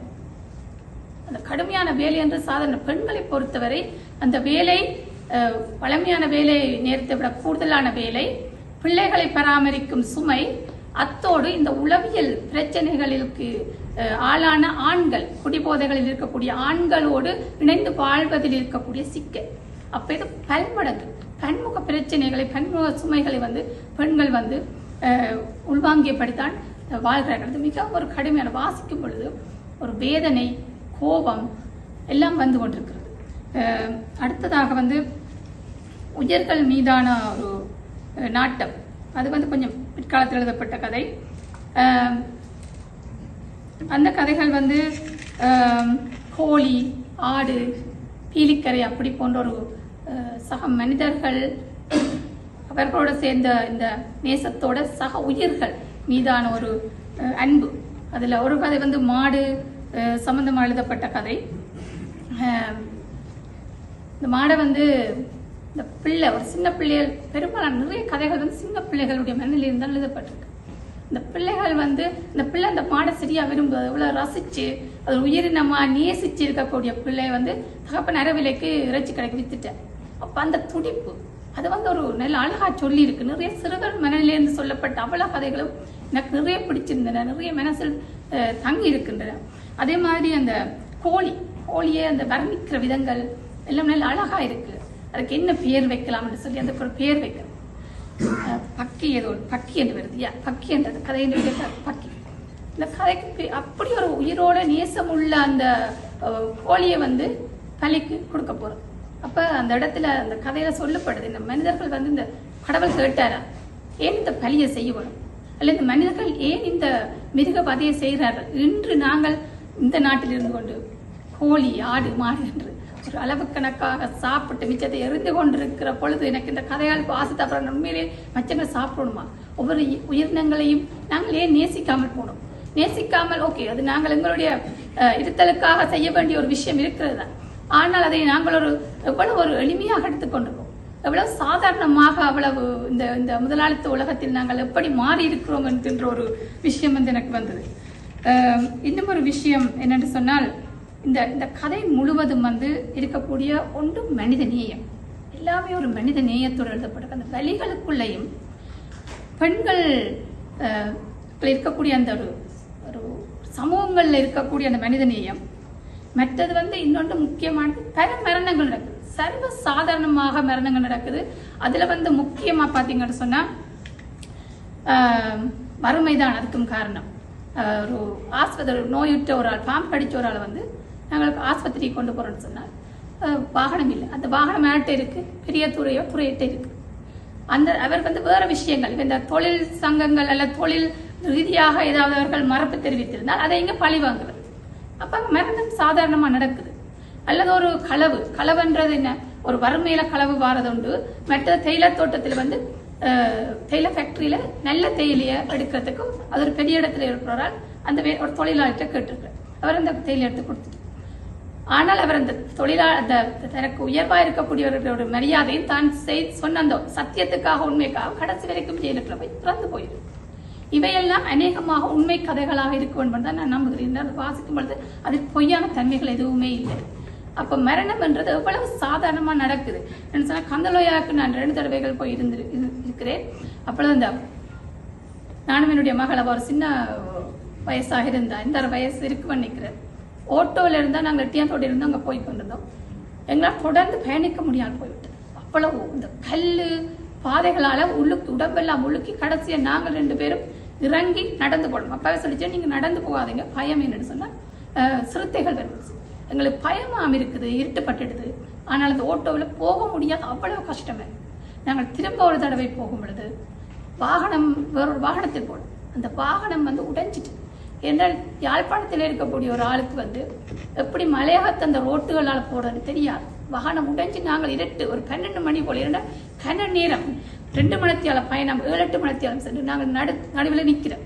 பிறகு அங்கே எங்களுக்கு கந்தையில இருந்து ஒரு ஓட்டோவை அனுப்பி வச்சு. அப்ப இப்படியாக ஒரு சாதாரண பயணம் இன்று நான் 2020ஆம் ஆண்டு கடைசியா போயிருந்தேன், மிக அண்மையில். அப்பவே இந்த அண்மை காலங்களிலே இப்படி சிரமமா இருக்கிற பொழுது ஒரு மருத்துவத்துக்காக அல்லது ஒரு பள்ளிக்கூடத்துக்காக நாங்கள் போன இடத்துல மேன்மலை ஒன்று இருக்கு. அங்கிருந்து பிள்ளைகள் கீழே வார இல்லை, என்ன சிறுத்தைகள் இருக்கு. அப்ப இந்த பிள்ளைகளுக்கு யார் பொறுப்பு? இந்த பிள்ளைகளோட வாழ்க்கையை ஒருத்தர் பொறுப்பெடுக்காம இருக்கிறது மிக துயரமான ஒரு விஷயம். இதை பற்றி ஏன் நாங்கள் இன்னும் உரத்து பேசாம இருக்கிறோம் என்றது இன்னும் ஒரு துயரமான விஷயம். இந்த கதைகள் அப்ப எழுதப்பட்டிருந்தாலும் இப்பவும் பெரும்பாலான கதைகள் இந்த மலையக சூழலுக்கு பொருத்தம் என்று தான் நினைக்கின்றேன். மற்றது போராட்டம் என்றது வந்து ஒரு சாதாரணமா அந்த இளைஞர்கள் மத்தியில் எழுந்து சாதாரணமா அந்த இளைஞர்கள் மத்தியில அமுக்கப்பட்டு கொண்டே போகும். ஒன்று அவர்கள் அதுக்காக தாக்கப்படுவார்கள். சண்டைகள் அவருக்குள்ளே ஏற்படக்கூடிய சண்டைகள் இது ஒரு உழைக்கும் வர்க்கத்துக்குள்ள நடக்கக்கூடிய விஷயம் தான். அவர்கள் அது முன்னெடுக்க முடியாத விஷயம், ஆர்கனைஸ் பண்ணப்படாத ஒரு போராட்டம். அப்ப சின்ன சின்ன போராட்டங்களாக எழுந்திருந்து அது அப்படியே மழுங்கடிக்கப்பட்டு கொண்டிருக்கு. அதுவும் ஒரு துயரமான விஷயம்தான். நிறைய துயரங்கள், நிறைய நிறைய நிறைய ஏக்கங்களை காட்டிக்கொண்ட சிறுவர்களை பொறுத்தவரை ஒரு சாதாரண விஷயம். ஒரு சப்பாத்துக்காகங்கிறது அதை பற்றி ஒரு தனி கதையே இருக்குது. சப்பாத்தை போட்டு பார்க்கறது, அதனால் குடி வர்றது, அதுக்காக தண்டனை கிடைக்கிறது. ஒரு இனிப்புக்காகங்கிறது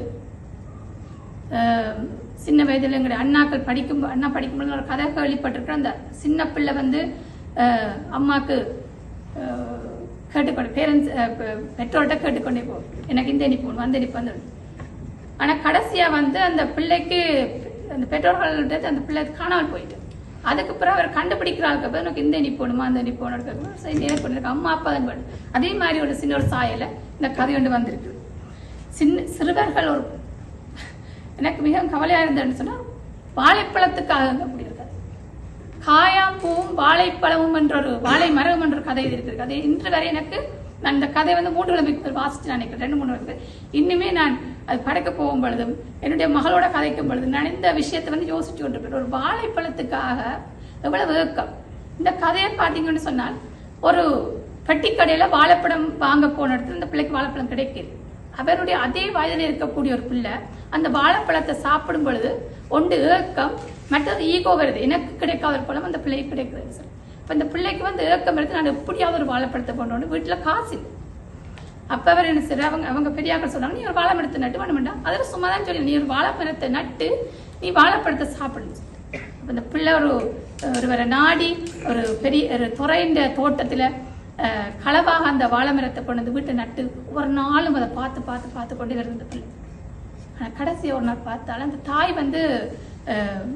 பிரசவ வலி அப்படின்னு தாய் அந்த ஒரு நாள் தாண்டி பள்ளிக்கூடம் போகிற நேரம் வழியால் போகிறோன்னு சொல்லிட்டு போயிடுறாரு, அம்மா பார்த்துக்கொள்ளுங்க.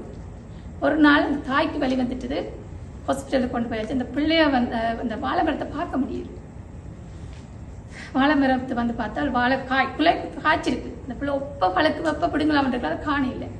வேற யாரும் இல்லை, வெளியால இருந்து வந்திருக்கலாம் அவர் யோசிக்கிறார். அவருடைய அப்புறம் குடி அந்த வாழை மரத்தை வாழைப்புள்ளியை வெட்டி கொண்டு வித்துட்டேன். ஒரு சரியான கடைசி வரைக்குமே அந்த வாழைப்பழம் கிடைக்கல. தாய் ஒரு சாப்பாட்டு பாசல் வேறு ஏதோ விஷயத்தை கொண்டவா கொடுத்து சமாளிக்க அந்த பிள்ளை.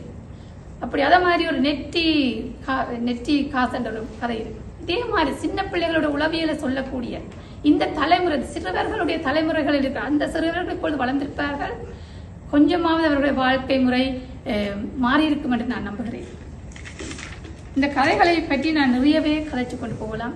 நிறைய உதாரணங்கள் இருக்கு, நீங்கள் எல்லோரும் வாங்கி வாசிக்க வேண்டும் என்று நான் ஆசைப்படுகிறேன். ஆனால் ஒரு இலக்கிய பிரதி என்ற வகையில் நிறைய ஆடம்பரங்கள் இல்லாமல், நிறைய உத்திகள் என்று பாவிக்காமல், அந்த கதைக்குள்ளேயே அந்த உத்திகள், நாங்கள் ஒரு கதையை சொல்லும் பொழுது உணர்வு பூர்வமாக ஒரு உண்மையாக நாங்கள் அந்த கதையை சொல்லும் பொழுது அந்த கதைக்குள்ளேயே அந்த உத்திகள் எல்லாமே வந்துவிடும். அந்த சமூகத்தோடு இணைஞ்சு ஒரு பொய்யாக இல்லாமல் ஃபேக்காக இல்லையாங்க, உண்மை தன்மையோடு மிகவும் சாதாரணமாக சில கதைகள் நல்ல அருமையாக இருக்கிறது. அந்த உத்திய கூட அருமையாக இருக்கிறது. மிக சாதாரணமாக அந்த கதைகளை சொல்லிக்கொண்டு போய்கொண்டிருக்கிறோம். இன்றைய எங்களுடைய இலக்கிய சூழலில் பெரும்பாலும் ஆண்களால் அமைந்திருக்கக்கூடிய ஈழத்து இலக்கிய சூழலில் ஒரு வகையான டாக்ஸிக் தன்மை இருக்கிறதை நான் உணர்ந்து கொள்றேன். ஒரு வகையான போட்டித்தன்மை, ஒரு வகையான பொறாமைத்தன்மை.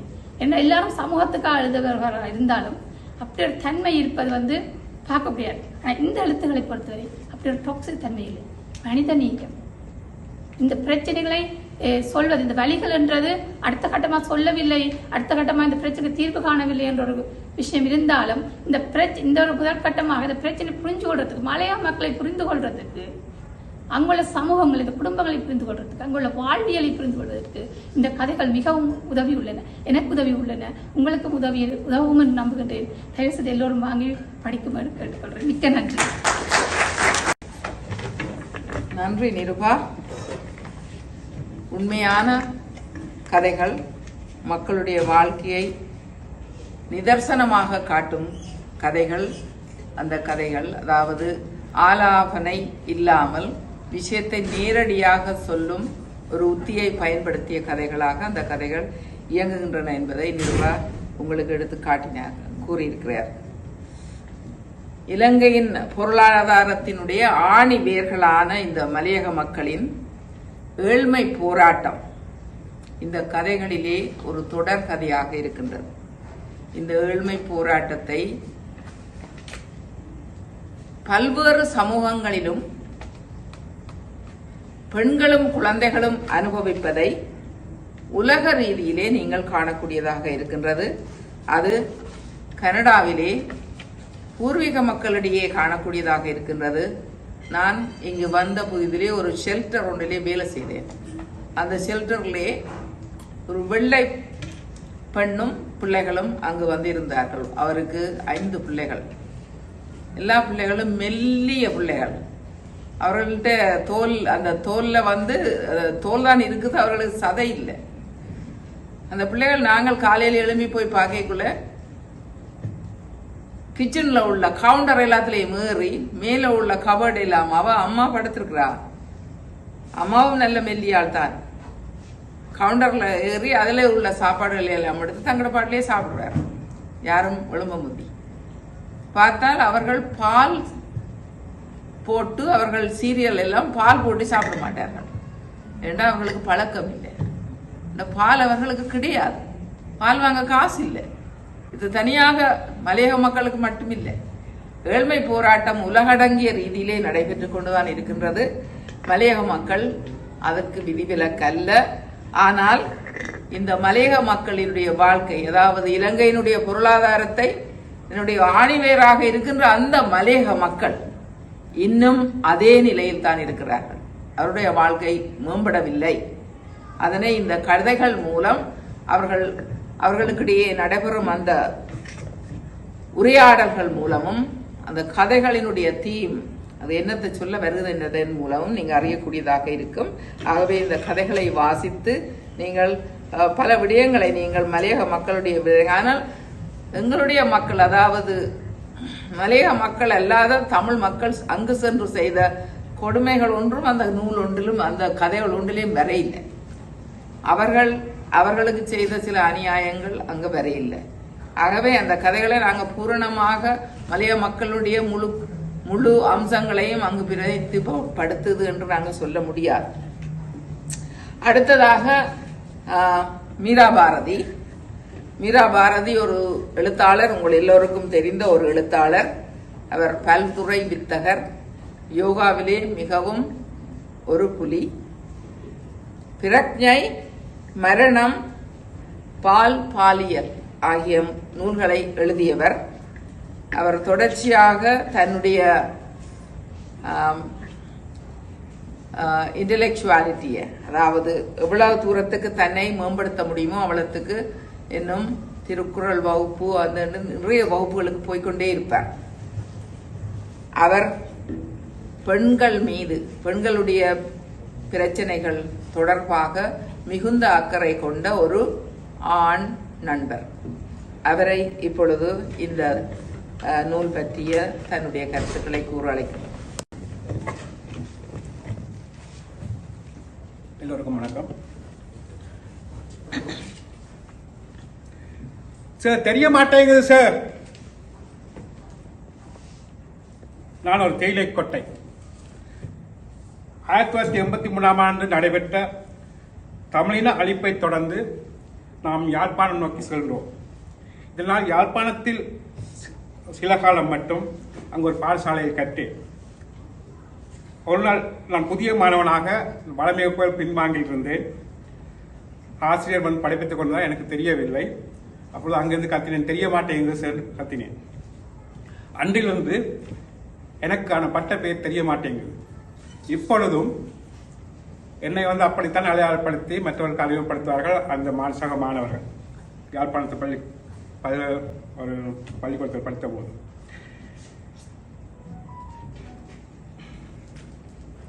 அந்த அளவுக்கு எனக்குள் மலையகம் வந்து ஊறி இருக்கின்றது சொல்லலாம். அதாவது மலையகம் தொடர்பாக உரையாடுவதாயில் எனது கடந்த கால அனுபவத்தினூடாக உரையாடுவதே சிறப்பாக இருக்கும். ஏனெனில் எனது சிறு வயது முதல் நான் மலையகத்திலே கழித்து 1983 ஆண்டு வரை, அதாவது எனது 16வது வயது வரை நான் வளர்ந்து கற்ற வாழ்ந்த இடம் மலையகம். என் சிறு வயது நினைவுகள் இப்பிரதேசத்துடன் மட்டுமே உள்ளது. என் உள்ளார்ந்த உணவும் மலையகம் அதிகாரத்துடைய நெருக்கமாக இருக்கின்றது. ஏனெனில் 1987 ஆண்டு அட்வான்ஸ் உயர்தர பயிற்சி எடுத்தவுடன் மீண்டும் முழுநேர அரசியலில் ஈடுபட வேண்டும் என்ற நோக்கில் நான் விரும்பினேன். அப்பொழுது ஈரோஸ் பாலகுமார் அவர்களின் ஒரு நேர்காணல் ஒன்று ஈழ்நாடு பத்திரிகையில் வந்திருந்தது. அதில் நாம் வடக்கு கிழக்கில் தற்சமய போராட்டத்தை நிறுத்தினாலும் எமது போராட்டம் மலையகத்தில் தொடரும் என்ற தலைப்பில் பத்திரிகை செய்தி வந்திருந்தது. எனது உள்ளுணர்விலும் புரிதலிலும் இலங்கையில் மலைய மக்களே மிகவும் வறுமை கோட்டுக்குள் வாழ்கின்றவர்கள், பயங்கரமாக சுரண்டப்படுகின்றவர்கள், ஒழுங்கான வாழ்விடம் இல்லாமல் இருக்கின்றனர். இவ்வாறான பல அடக்குமுறைகளை கடந்த 200 வருடங்களாக எதிர்கொள்கின்றார்கள். அது வடக்கு கிழக்கில் வேறு விதமான அடக்குமுறைகள் இருந்தாலும் மலையகத்தில் தான் போராட்டம் ஆரம்பித்திருக்க வேண்டும். இந்த உணர்வுடன் நான் போய் ஈரோஸில் சேர்ந்தேன். இவ்வாறான எனது பின்னணியும் இந்த நூல் அறிமுக நிகழ்வில் என்னை பேச அழைத்தமைக்கு ஒரு காரணமாக இருக்கலாம். அந்த வகையில் இந்த நிகழ்வில் பேசுவதற்கு ஓரளவு நான் பொருத்தமானவர்கள் என்று உணர்கின்றேன். ஆகவே மலையக பெண் எழுத்தாளர்களின் கதைகளை தொகுத்து ஊடர் வெளியிட்ட மலையகா என்ற இந்த நூலின் அறிமுக நிகழ்வில் எனது பார்வையை முன்வைப்பதற்கான சந்தர்ப்பத்தை தந்தமைக்கு தேடல் நண்பர்களுக்கும் நன்றி, இதை வெளியிட்ட ஊடகருக்கும் நன்றி. இந்த நிகழ்வில் உரையாற்றுவதற்கு எனக்கு மகிழ்ச்சி ஆயினும் அதில் ஒரு முரணும் உள்ளது.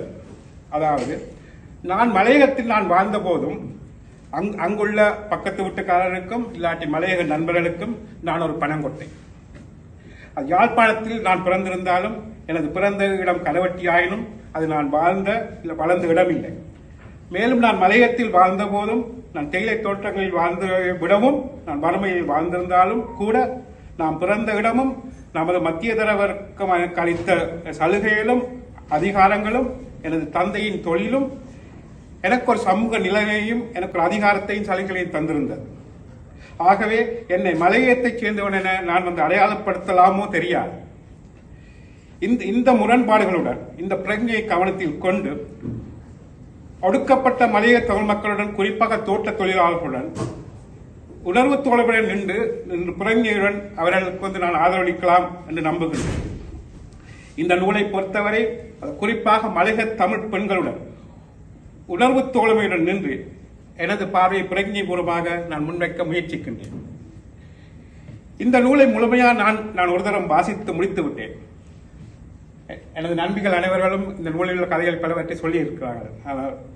ஆனால் ஆகவே ஒவ்வொரு கதைக்காக நான் போக மாட்டேன். நேரமும் நேரம் இருக்கின்றது. நான் அரிதாக வாசிக்கும் ஒருவர். ஆனால் இவ்வாறான சந்தர்ப்பங்களில் நூல்களை முழுமையாக வாசிப்பதற்கான உந்துதலை தருகின்றனர். இதற்காக தேட நண்பர்களுக்கு நன்றி கூற வேண்டும்.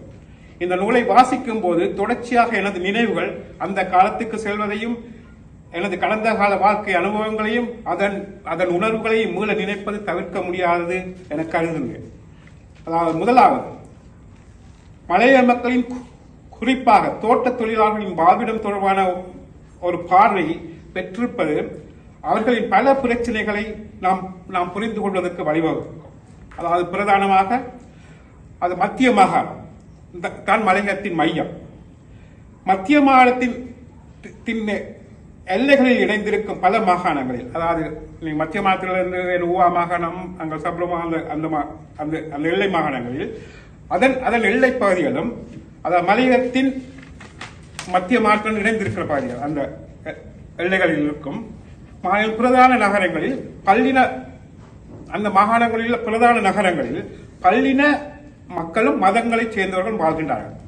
ஆனால் இந்த மாகாணங்களில் உள்ள தேயிலை தோட்டங்களில் தமிழ் தொழிலாளர்களின் வாழ்விடங்கள், லயங்கள், தோட்டங்கள், அந்த தோட்டங்களால் வாழும் லயங்கள் இந்த முக்கியமான நகரங்களை இணைக்கிற இடங்கள் இருக்குத்தானே, அதன் பிரதான வீதிகளில் இருந்து உள்நோக்கியே இருக்கும்.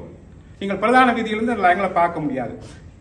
நான் இதில் இருக்கிற நேரங்கள் ஒரு கொஞ்சம் பேர் மலையத்தை சேர்ந்தாக்கள் நிற்கணும். ஆனால் பெரும்பாலாக்கள் வந்து யாழ்ப்பாணம் வருவது கிழக்கு பதியாக இருக்கும். எத்தனை பேர் நீங்கள் மலையத்துக்கு சென்று நீங்கள் லைங்களை வாழ்ந்திருக்கிறீங்களோ தெரியாது. கட்டாயமாக நீங்கள் வந்து இலங்கைக்கு போனேனும் போகாதாக்கள் நிச்சயமாக வந்து ஒரு நாள் 2 நாள் போய் அந்த லைன்களில் வாழ்ந்து பார்த்தால் நாங்கள் இங்கே பேசுறதை விட இன்னும் கூட நீங்கள் வந்து அனுபவங்களையும் புரிதலையும் பெற்றுக்கொள்ளுங்களா நான் நம்புகிறேன். பெரும்பாலும் மேலும் இந்த தோட்டங்களில் உள்ள லைன்களில் வாழ்பவர்கள் பெரும்பாலும் தமிழர்கள், பெரும்பாலும் இந்து கிறிஸ்தவ மதங்களைச் சேர்ந்தவர்கள். மிக மிக அரிதாக முஸ்லிம் குடும்பங்களை 1-2 பேர் மட்டுமே இந்த தோட்டங்களில் வாழ்வார்கள். இந்த விவரங்களை தொடர்பாக சரியான ஆய்வுகள் எனக்கு தெரியாது. அதை பற்றி ஆய்வு செய்ய வேண்டிய தேவை உள்ளது. இந்த லைன்களில் வாழ்கின்ற தமிழர்கள் எல்லோருமே தேயிலை பிடுங்கும், தேயிலை கல்களை பராமரிப்பது போன்ற வேலை செய்வார்கள். தேயிலை தோட்ட அலுவலகங்களில் வேலை செய்பவர்களுக்கு அவர்களுக்கு தனித்தனி பங்களா இருக்கும். ஆக தேயிலை தோட்டங்கள் இந்த தேயிலை பிடுங்குறது, இல்லாட்டி கவாத்து வெட்டுறது, அதை பராமரிக்கிறார்கள் தான் லைன்களில் வாழ்க்கை. ஆனால் அதுக்கான அலுவலகம் இருக்கும் தானே. அதுல சின்ன சின்ன கிளாக்ல இருந்து கணக்கால துறைக்கிறதுக்கெல்லாம் அதுக்கெல்லாம் ஒரு பதவி கேட்க பங்களாக்கள் இருக்கும். சின்ன சின்ன பங்களா, பெரிய பங்களா இருக்கும். அதுல வாழிடும். ஆனால் அங்குள்ள அவையிட பிள்ளைகள் வந்து இந்த பள்ளிக்கூடங்கள்ல, அதாவது தோட்டத்து பள்ளிக்கூடங்கள் போக மாட்டோம். அவையெல்லாம் நகரத்து பள்ளிக்கூடம் தான் போயிடும். ஏன்னா அவையிட்டெல்லாம் காசு இருக்கு, வசதி இருக்கும், போயிடும்.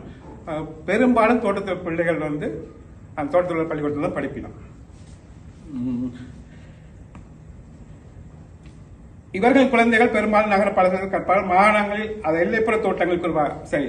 அடுத்தது வந்து இந்த இதுகள் எல்லைப்புற மாகாணங்களுக்கு எல்லைப்புற தோட்டங்களில் குறிப்பாக ரப்பர், கோப்பி பயிற்சிகளில் ஈடுபடுகின்ற ஒரு நிலைமை வேறு. இதில் வந்து குறிப்பிட்ட அளவு சிங்கள மக்களின் பங்கு பெற்றுகிறார்கள். இப்பகுதியில் வாழ்கின்ற தமிழ் தோட்ட தொழிலாளர்களின் குழந்தைகளுக்கு தமிழ் கற்பதற்கு வசதி இல்லை. அவர்கள் பெரும்பாலான இப்ப கன இடங்களில் வந்து சிங்களத்தில் தான் அவர்கள் சிங்களவர்களாக மாறிக்கொண்டிருக்கார். சிந்தனைகளும் நாளாந்த வாழ்க்கையும் சிங்கள மொழியில் நடக்குது. அப்படி கன்னட இடங்கள்ல இருக்கின்றது.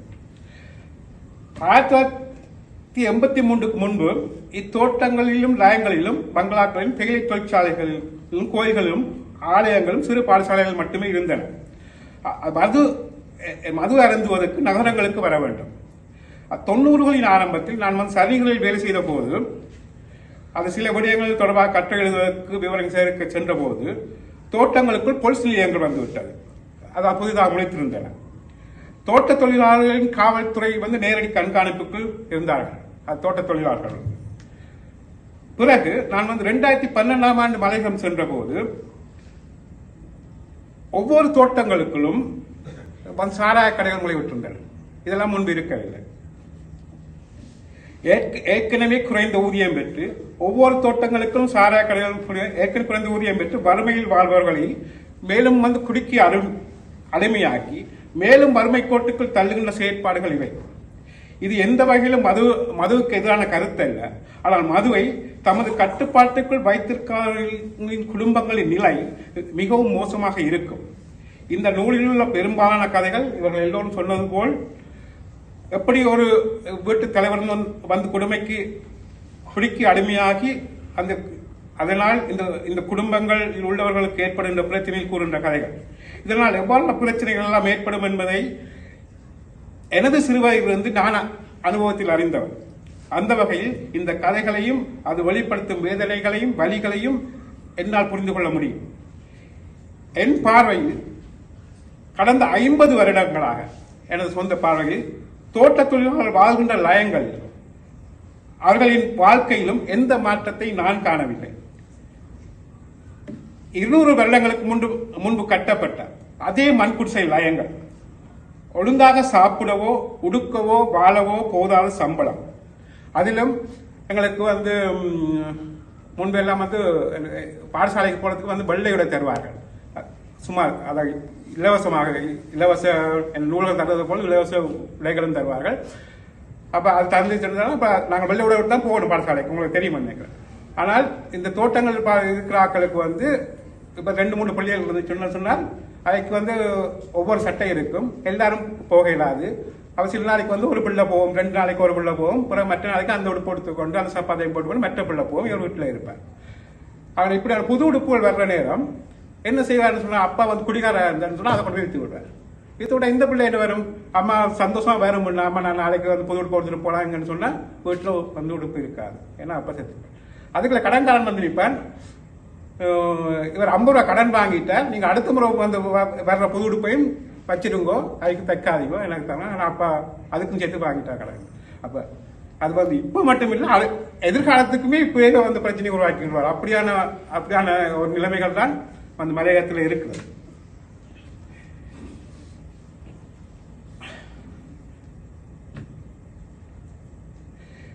இவ்வாறான சூழ்நிலையில் வாழ்கின்றவர்கள் எப்படி வாழலாம், இல்லாட்டி கல்வி கற்கலாம்? அந்த காலங்களில் தோட்ட பாடசாலையில் கல்வி கற்பிக்கின்ற பெரும்பான்மையான ஆசிரியர்களின் பொறுப்புடன் அக்கறையுடன் கற்பிப்பதில்லை.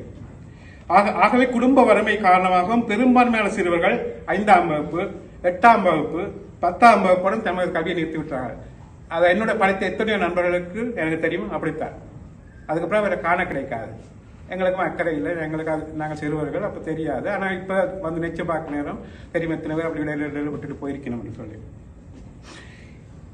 இதையும் மீறி தமது குழந்தைகள் கல்வி கற்க வேண்டும் என விரும்பும் பெற்றோர்களும் ஆர்வமுள்ள மாணவர்களும் அருகிலுள்ள நேரங்களில் இருக்கின்ற பாடசாலைகளுக்கு பல்வேறு கடினங்களையும் சிரமங்களையும் எதிர்கொண்டு அக்கறையுடன் வருவார்கள். இப்படி வருபவர்களில் 1-2 பேர் தான் உயர்தரம் கற்பதற்கு தகுதி பெறுவார்கள். பல நேரங்களில் இவர்களின் பசி இவர்களை வென்றுவிடும். அது பசிக்கும் போது படிக்க முடியுமா? எல்லோரும் அதாவது முழு சமூகமும், உதாரணமாக எங்களுடைய முள்ளிவாய்க்கால் காலங்களையாவது சரி, இல்லாட்டி இப்போது காசா போன்ற இடங்களும் சரி, எல்லோரும் பசி இருக்கிற போது அது ஒரு பெரிய தாக்கத்தை வந்து அது வந்து ஏற்படுத்தினாலும் அது எல்லாருக்குமானது, பொதுவானது, அது வந்து கூட்டுணர்வானது. அப்போதான் நாங்கள் ஒவ்வொருத்தரோடும் சப்போர்ட்டாக இருப்போம், ஆதரவாக இருப்போம்.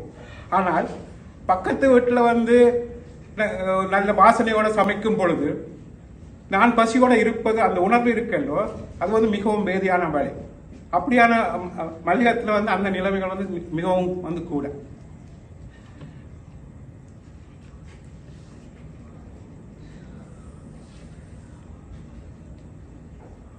இந்த மாணவர்களுக்கு 1 அல்லது 2 வெள்ளையாளர் மட்டும் இருக்கிறத நான் கழிச்சிட்டேன். அடுத்த முக்கியமான பிரச்சனை, இப்ப இதையெல்லாம் கடந்து இவர்கள் வீதிக்கு வந்தால், இப்ப வாகனம் இருக்காது, அந்த வீதிக்கு வந்தால் வாகனம் வராது. அது பல மலையக மாணவர்கள் நீண்ட தூரங்கள் வந்து நடந்தே பிரதான வீதிக்கு வந்து போக்குவரத்து வாகனங்களை வந்து பிடிக்க வேண்டும். வாகனங்கள் இல்லாமல் கல்வி மட்டும் பாதிக்கப்படுவதில்லை, இவர்களுக்கு மரணங்களும் ஏற்படுகின்றன. அதாவது நீங்கள் ஏற்கனவே சொல்லிட்டார்கள், வந்து ஏதாவது ஒரு பிரச்சனை நடந்து சொன்னால் அங்களோட தோட்டத்தில் உள்ள மக்களை வந்து ஆஸ்பத்திரிக்கோ இல்லாட்டி இதுக்கோ உடனடியாக கொண்டு போயிடாது. ஏன்னா அதுக்கு வாகனங்கள் வந்து வேற எங்கேயும் வரணும், இல்லாட்டி தோட்டத்துக்கு என்ன சொன்ன துறைமார்கள்ட்ட வரணும், அந்த நேரம் பார்த்து பழி வாங்குவார்கள். இவர்கள் ஏதாவது பிரச்சனை கொடுத்துருந்தா ஏற்கனவே வந்து நிர்வாகிகளெல்லாம் கலைத்திருத்தார்கள். அதை பற்றி இந்த பிரச்சனை தொடர்ச்சியான பிரச்சனை இன்று வரை நடைபெறுகின்றது. மலையகத்தில் வாழ்ந்த போது மற்றது இந்த பீலியை பற்றி ஒன்று இருக்குது. இந்த நூலில் வந்து அதை பற்றி அந்த பீலி வந்து எவ்வளவு அழகானது, நல்ல உணர்வு பூர்வமானதை பற்றி நல்ல அழகாக எழுதியிருந்தார். அது பார்க்க ஆசையாகத்தான் இருக்கும். ஆனால் நாங்கள் வாழ்ந்த போது பீலி வந்து அவ்வளோ சந்தோஷமான விஷயம் இல்லை. பெரும்பாலும் மலையகத்தில் வாழ்கிற நேரம் அது வந்து சாதாரண வீடுகளில் வந்து தண்ணி வராது, நீங்கள் தண்ணிக்கு வெளியில தான் போகணும். அப்போ நாங்கள் வாரத்தில் ஒரு நாள் தான் குளிக்கலாம். அப்படி குளிக்கலன்னு சொன்னால் தூரத்துக்கு ஒரு 2 மைல் 3 மைல் நடந்து போகணும். போனால் இப்படி பீச்சுக்கு தான் போவோம். அதுவும் காலையில் வெள்ளம் போகணும், சாப்பிடாம போகணும்னு சொன்னால் அந்த குளிர் தண்ணியில் நீங்கள் காலையில் வேணும் 8-9 மணிக்கு வந்து அந்த பனி மூட்டத்தில் வந்து குளிக்கிறேன்னு சொன்னால் அது இன்பமான ஒரு உணர்வு இல்லை, அது மிகவும் ஒரு துக்கமான உறவு. போகும் அம்மாட்டையும் பாட்டு அடி வாங்கி தான் வந்து குளிப்போம். அதுக்குள்ளேயும் வந்து அப்படியான இடத்துக்கு எங்களோட பாடசாலை ஆசிரியர்கள் வந்துட்டாங்கன்னு சொன்னால் அப்புறம் அவர் கோழி முட்டு கொடுப்பார், அப்பாவுக்கு இவர் படிக்கிறார் இல்லை, அது இல்லை, அப்புறம் அதுக்கும் அடிக்க வாங்கணும். ஒரு பக்கம் குடியில் நாங்கள் கஷ்டப்பட அப்புறம் அப்பாட்ட அதுக்கும் அடி வாங்கணும். அப்படியெல்லாம் அனுபவங்கள் இருக்கிறது. அது சந்தோஷமான விஷயம். பீலி வந்து அழகாத்தான் இருக்கும் பார்க்க. அதனால் வந்து காலையில் வந்து குளிக்கிறது வந்து அவ்வளவு சந்தோஷமானது இல்லை. மத்தியானம் நல்ல வெயில் காலங்களில் ஒரு வந்து குளித்தா நல்லா இருக்கும். நீங்கள் போய் அனுபவித்து பாருங்க நாளைக்கு.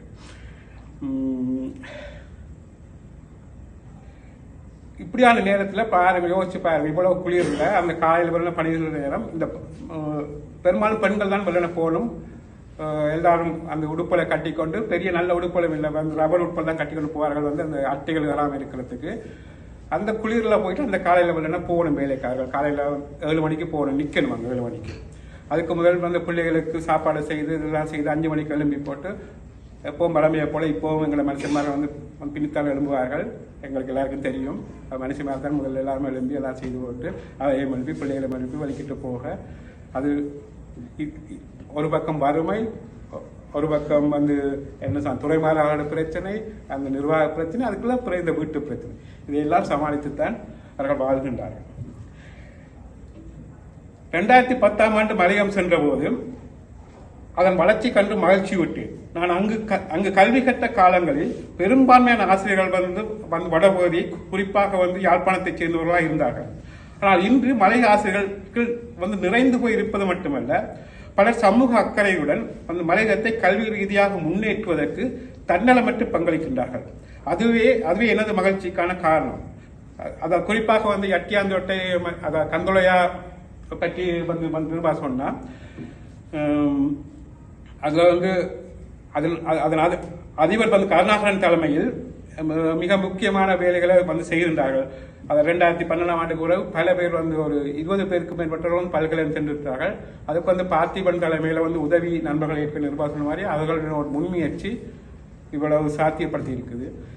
இது ஒரு நல்ல ஒரு உதாரணம். இப்படி அவர்கள் செய்ய இப்படி ஒரு வழிகாட்டியல் முன்னு சொன்னால் நான் நினைக்கிறேன் வந்து இப்படியான பல பேர் முன் வந்தால் மலையத்தில் உள்ள பின்தங்கிய வந்து பாடசாலைகளை வந்து நாங்கள் முன்னேற்றலாம்.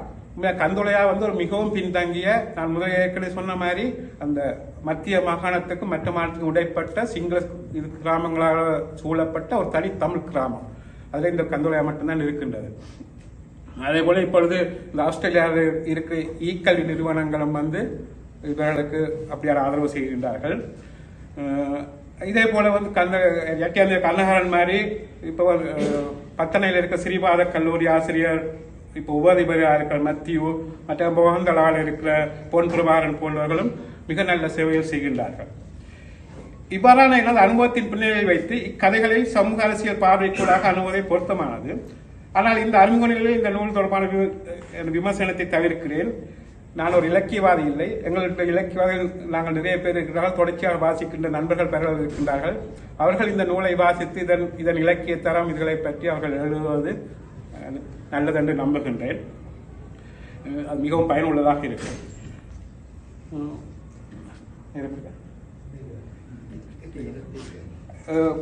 சரி, கடைசியாக ஒரு முக்கிய இது வந்து பேரதான பல்கலைக்கழகத்தைச் சேர்ந்த தற்போது வந்து கலாநிதி பற்ற ஆய்வு செய்கின்ற ஜெயசீலன் அவர்கள் வந்து மலையக இலக்கிய வரலாறு இரண்டையும் இணைத்து சிறப்பான விமர்சன உரையை ஒன்றை வந்து எழுதியுள்ளார். இதில் வந்து 2 விடயங்கள் இருக்கின்றன. ஒன்று வந்து மலைய மக்களின் வந்து அடையாளம், மற்றது வந்து மலைய மக்களின் வாழ் பிரதேசம். இப்பொழுது இந்த மலையம் 200க்கு பிறகு ஒரு பிரச்சனை வந்திருக்கு. வந்து மலையகத்தின் அடையாளம் என்னன்றது வந்து உண்மையாக வந்து இப்போ சில பேர் வந்து அவர்கள் இந்தியா வம்சாவளி என்று சொல்லி அடையாளப்படுத்த கொள்கிறார்கள் வந்து. ஆனால் நான் நேற்று வந்து அது மலைய மக்கள் தான் தீர்மானிக்க வேண்டும். அதாவது மலையக மக்கள் என்றது வந்து ஒரு அரசியல் அடையாளம். அதை ஆனால் இருப்பினும் அதை தங்களுடைய அடையாளம் என்ன என்பதை அவர்கள் தான் தீர்மானிக்கணும். ஆனால் இதில் ஒரு கவனமாக இருக்கணும். இந்த பிராந்திய அரசியலுக்குள் அவர்களை மீண்டும் சிக்க வைத்து இன்னும் பிரச்சனைகளுக்கு மாற்றப்படாமல் இந்த அரசியல் தலைவர்கள் கவனமாக இருக்க வேண்டும். அதே நேரத்தில் இவர் வந்து ஜெயசீலன் அவர்கள் வந்து இன்னொரு பிரச்சனை இதில் வந்து முஸ்லீம் பெண் எழுத்தாளர்கள் வந்து இந்த கதையில் உள்ளடக்கப்பட்டிருக்கின்றார்கள். நான் வந்து அதுக்கு வந்து எப்படி அவர்கள் மலையகத்தைச் சேர்ந்தவர்கள் இல்லை என்று சொல்லி அதற்கு நான் வந்து ஏற்கனவே சொல்லியிருக்கின்றேன். அதாவது மலையகம் என்றது வந்து ஒன்று வந்து நகரங்களுக்காக ஆனது, மற்றது வந்து தோட்ட தொழிலாளர்கள் வாழ்கின்ற லயங்கள். இந்த நகரங்களில் வந்து எல்லா விதமான மக்களும் வாழ்கின்றார்கள். அதில் முஸ்லீம் சிங்களவர்களும் வாழ்கின்றார்கள். அதாவது மத்திய அதாவது அட்டண்டி கோயா தாலாக்கள் அப்படியான இடங்களில் தான் பெரும்பாலும் தமிழர்கள் அது தமிழ் மனம் வீசுகிற ஒரு இடமாக இருக்கும். ஆனால் அதில் வந்து டவுனில் வந்து எல்லா நகரங்கள் எல்லாம் வந்து எல்லா விதமான மக்களும் வாழ்வாங்க. ஆனால் நீங்கள் கம்பளை நாவலப்பட்டி இன்னும் கொஞ்சம் இதுகளுக்கு போனீங்கன்னு சொன்னால் கம்பளை நாவலப்பட்டியில் முஸ்லீம் மக்கள் வந்து அதிகமாக வாழ்வாங்க. ஆனால் அதுவும் வந்து மலையகத்தை சேர்ந்து வந்து இடம் தான். அப்போ அங்கே உள்ள பெண்கள் எழுதினாலும் வந்து அந்த மலையக இதுதான். ஆனால் அதுக்குள்ள வந்து நாங்கள் வந்து தோட்ட தொழிலாளர் இது வந்து எதிர்பார்க்கல. அப்படின்னு சொன்னால் இதுக்கான பேரை நாங்கள் மாற்றிருக்கணும், தோட்ட தொழில் பெண்களின் என்று மாற்றியிருந்தால் பரவாயில்ல. அப்போ அந்த பிரச்சனை ஒன்று அப்போ அதை நாங்கள் வந்து புரிஞ்சுக்கணும்னு நினைக்கிறோம். வந்து யார் மலையகம் வந்து அடையாளப்படுத்துறது என்று சொல்லி இப்போ நேரம் போனனால நான் வந்து கடைசியாக முடிச்சு விடுறேன். முக்கியமான விஷயம் வந்து அதாவது பிரேமதாசா வந்து 80கள் ஆரம்பத்தில் உருவாக்கிய 2000 ஆண்டில் வந்து அனைவருக்கும் வீடு என்ற திட்டத்தில் நான் அறிந்த வகையில் எந்த ஒரு திட்டத்திலும் வந்து மலையக தோட்ட தொழிலாளர்கள் அதை வந்து வழங்கவில்லை. மலைய மத்திய மாநிலத்தில் கட்டப்பட்ட இவ்வாறான வீட்டு திட்டங்கள் பெரும்பாலும் சிங்கள மக்களுக்கு மட்டுமே வழங்கப்பட்டன.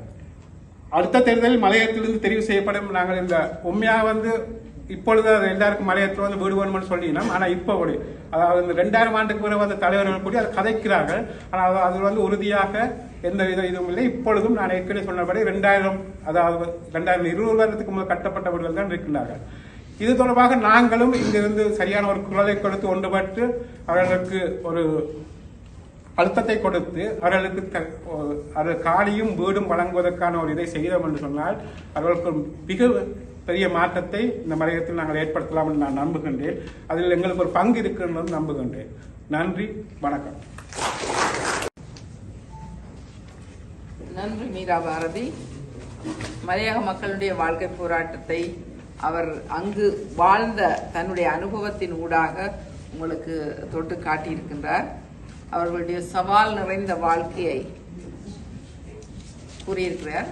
இந்த மலையகம் பற்றிய அது மலையகம் என்றால் யார், முஸ்லிம் மக்கள் அங்கு உள்ளடக்கப்படுகிறார்களா அல்லது ஏனைய மலையகத்திலே வாழும் மற்ற தமிழர்களும் உள்ளடக்கப்படுகிறார்களா என்பது ஒரு வாதமாக அவர் எடுத்துக்கிறார். ஆனால் நான் அறிந்த வரையில் இந்த மலையகம் என்ற பெயரே உருவாக்கப்பட்டதே இந்த தோட்ட தொழிலாளர் மக்களுடைய அந்த வாழ்க்கை முறை அவர்களை உள்ளடக்கியதாகத்தான் அந்த மலையகம் என்ற அந்த தொடர் பயன்படுத்தப்பட்டு வந்திருக்கின்றது. ஆகவே நாங்கள் இதிலே குழப்பங்களை நாங்கள் ஏற்படுத்தி கொள்ளாமல் மலையக மக்கள் அதாவது தோட்ட தொழிலாளர்களுடைய சிக்கல்கள் அவர்களுடைய வாழ்க்கை போன்றனவற்றை பற்றியதுதான் இந்த இன்றைய கருத்தாடலுடைய மூல கதைகளாக அமைந்திருக்கின்றன என்பதை ஒரு சில கதைகள் அவர் முன்பு கூறியது போலவே மலையகத்து மக்களுடைய வாழ்க்கையை காட்டாத கதைகளும் அதுக்குள்ளே உள்ளடக்கப்பட்டிருப்பதாக கூறியிருந்தார்கள். ஆகவே இது மலையக மக்கள் இது ஒரு தங்களுடைய ஒரு தேசிய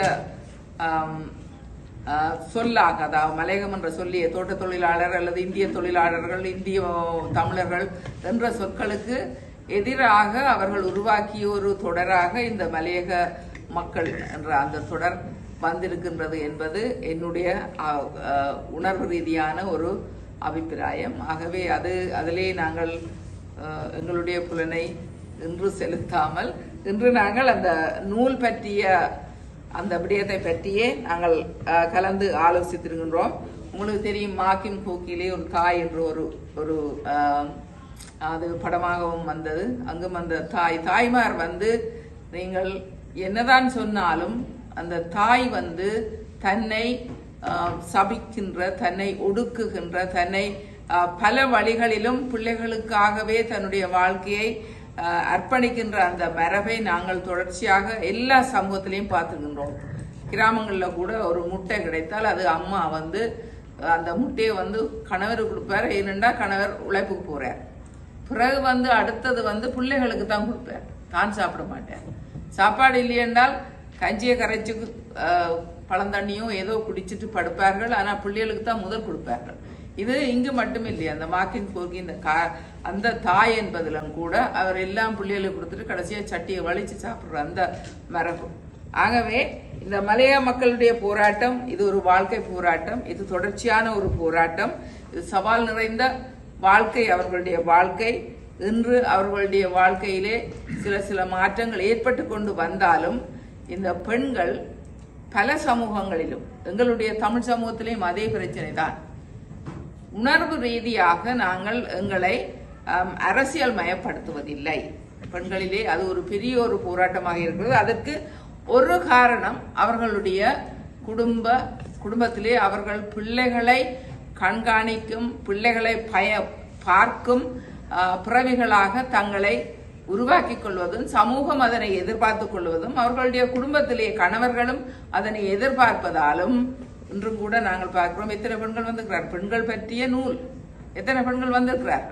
ஆகவே பெண்களுக்கு அரசியல் அறிவை வளர்க்க வேண்டியதும் இந்த நூல்கள் செய்ய வேண்டிய ஒரு தேவை என்பதை குறிக்கொண்டு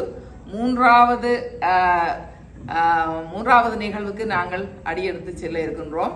எங்களுடைய நிகழ்வு இந்த நூல் வெளியீடு நூல் பற்றியது. இப்பொழுது தேவராஜாவினுடைய சிறப்பு சொற்பொழிவு அதனை ஜெயகரன் வழி நடத்துவார். ஜெயகரனை தற்பொழுது முடைக்கு அழைக்கின்றேன். இந்த நிகழ்வுக்கு உரையாற்ற வந்த மற்றும் இதை தொகுத்து நெறிப்படுத்திய பார்வதி கன்சாமி அவர்களுக்கும், அன்பு, ஜாலினி, நிரூபா, மீரா பாரதி ஆகியோருக்கும் எனது மனமார்ந்த நன்றி. மற்றும் இந்த சிறப்பு பிரதிகளை இங்கு வெளியிட்ட சுதா குமாரசாமி, அதை பெற்றுக்கொண்ட சத்யா மகேந்திரன் மற்றும் முரளி கவிதா, டேம் சிவதாசன், தாய் வீடு பத்திரிகை அதிபர் பிஜே திலீப்குமார் மற்றும் நிமால் ஆகியோர்களுக்கு எனது மனமார்ந்த நன்றியும், மற்றும் எங்களோட அழைப்பை ஏற்றி இவ்வளவு நேரம் இருந்து நீங்கள் இந்த நிகழ்வில் கலந்து கொண்ட உங்கள் அனைவருக்கும் எங்களுடைய மனமார்ந்த நன்றி. அத்தோடு இந்த விளம்பரம், எங்களுடைய நிகழ்வு சம்பந்தமான விளம்பரங்களை பதிவு செய்த தாய் வீடு மற்றும் பதிவுகள் இணையதளம் மற்றும் இன்று நிகழ்ச்சியை பதிவு செய்து கொண்டிருக்கும் தடையத்தாளர்களுக்கும் மீண்டும் எங்களுடைய நன்றியையும் வணக்கத்தையும் தெரிவித்துக் கொள்கிறோம். மிக்க நன்றி. மற்ற இந்த நிகழ்ச்சி முடியாமன்றதுக்கு உறுதியாக முடிச்சு வைக்கணும் என்ற புத்தகங்கள் இருக்குது. அதை நீங்கள் வாங்க வேணும். அது $20. அது ஊடக வெளியீடுகளுக்கும் அவர்களுடைய முயற்சிகளுக்கும் அந்த பணம் செலவழிக்கப்படும். மற்ற இப்போ முந்தி மாதிரி சுண்டங்கா காப்பணம் சும்மா ஒளி முக்காப்பணம் என்றது போல இப்போ எங்களுக்கு வார சார்ஜ் தான் கூட செலவு. எனவே அந்த இதுகளெல்லாம் கவர் பண்ணுறதுக்கு உங்களுடைய ஆதரவை கோரி நிற்கிறோம். நன்றி.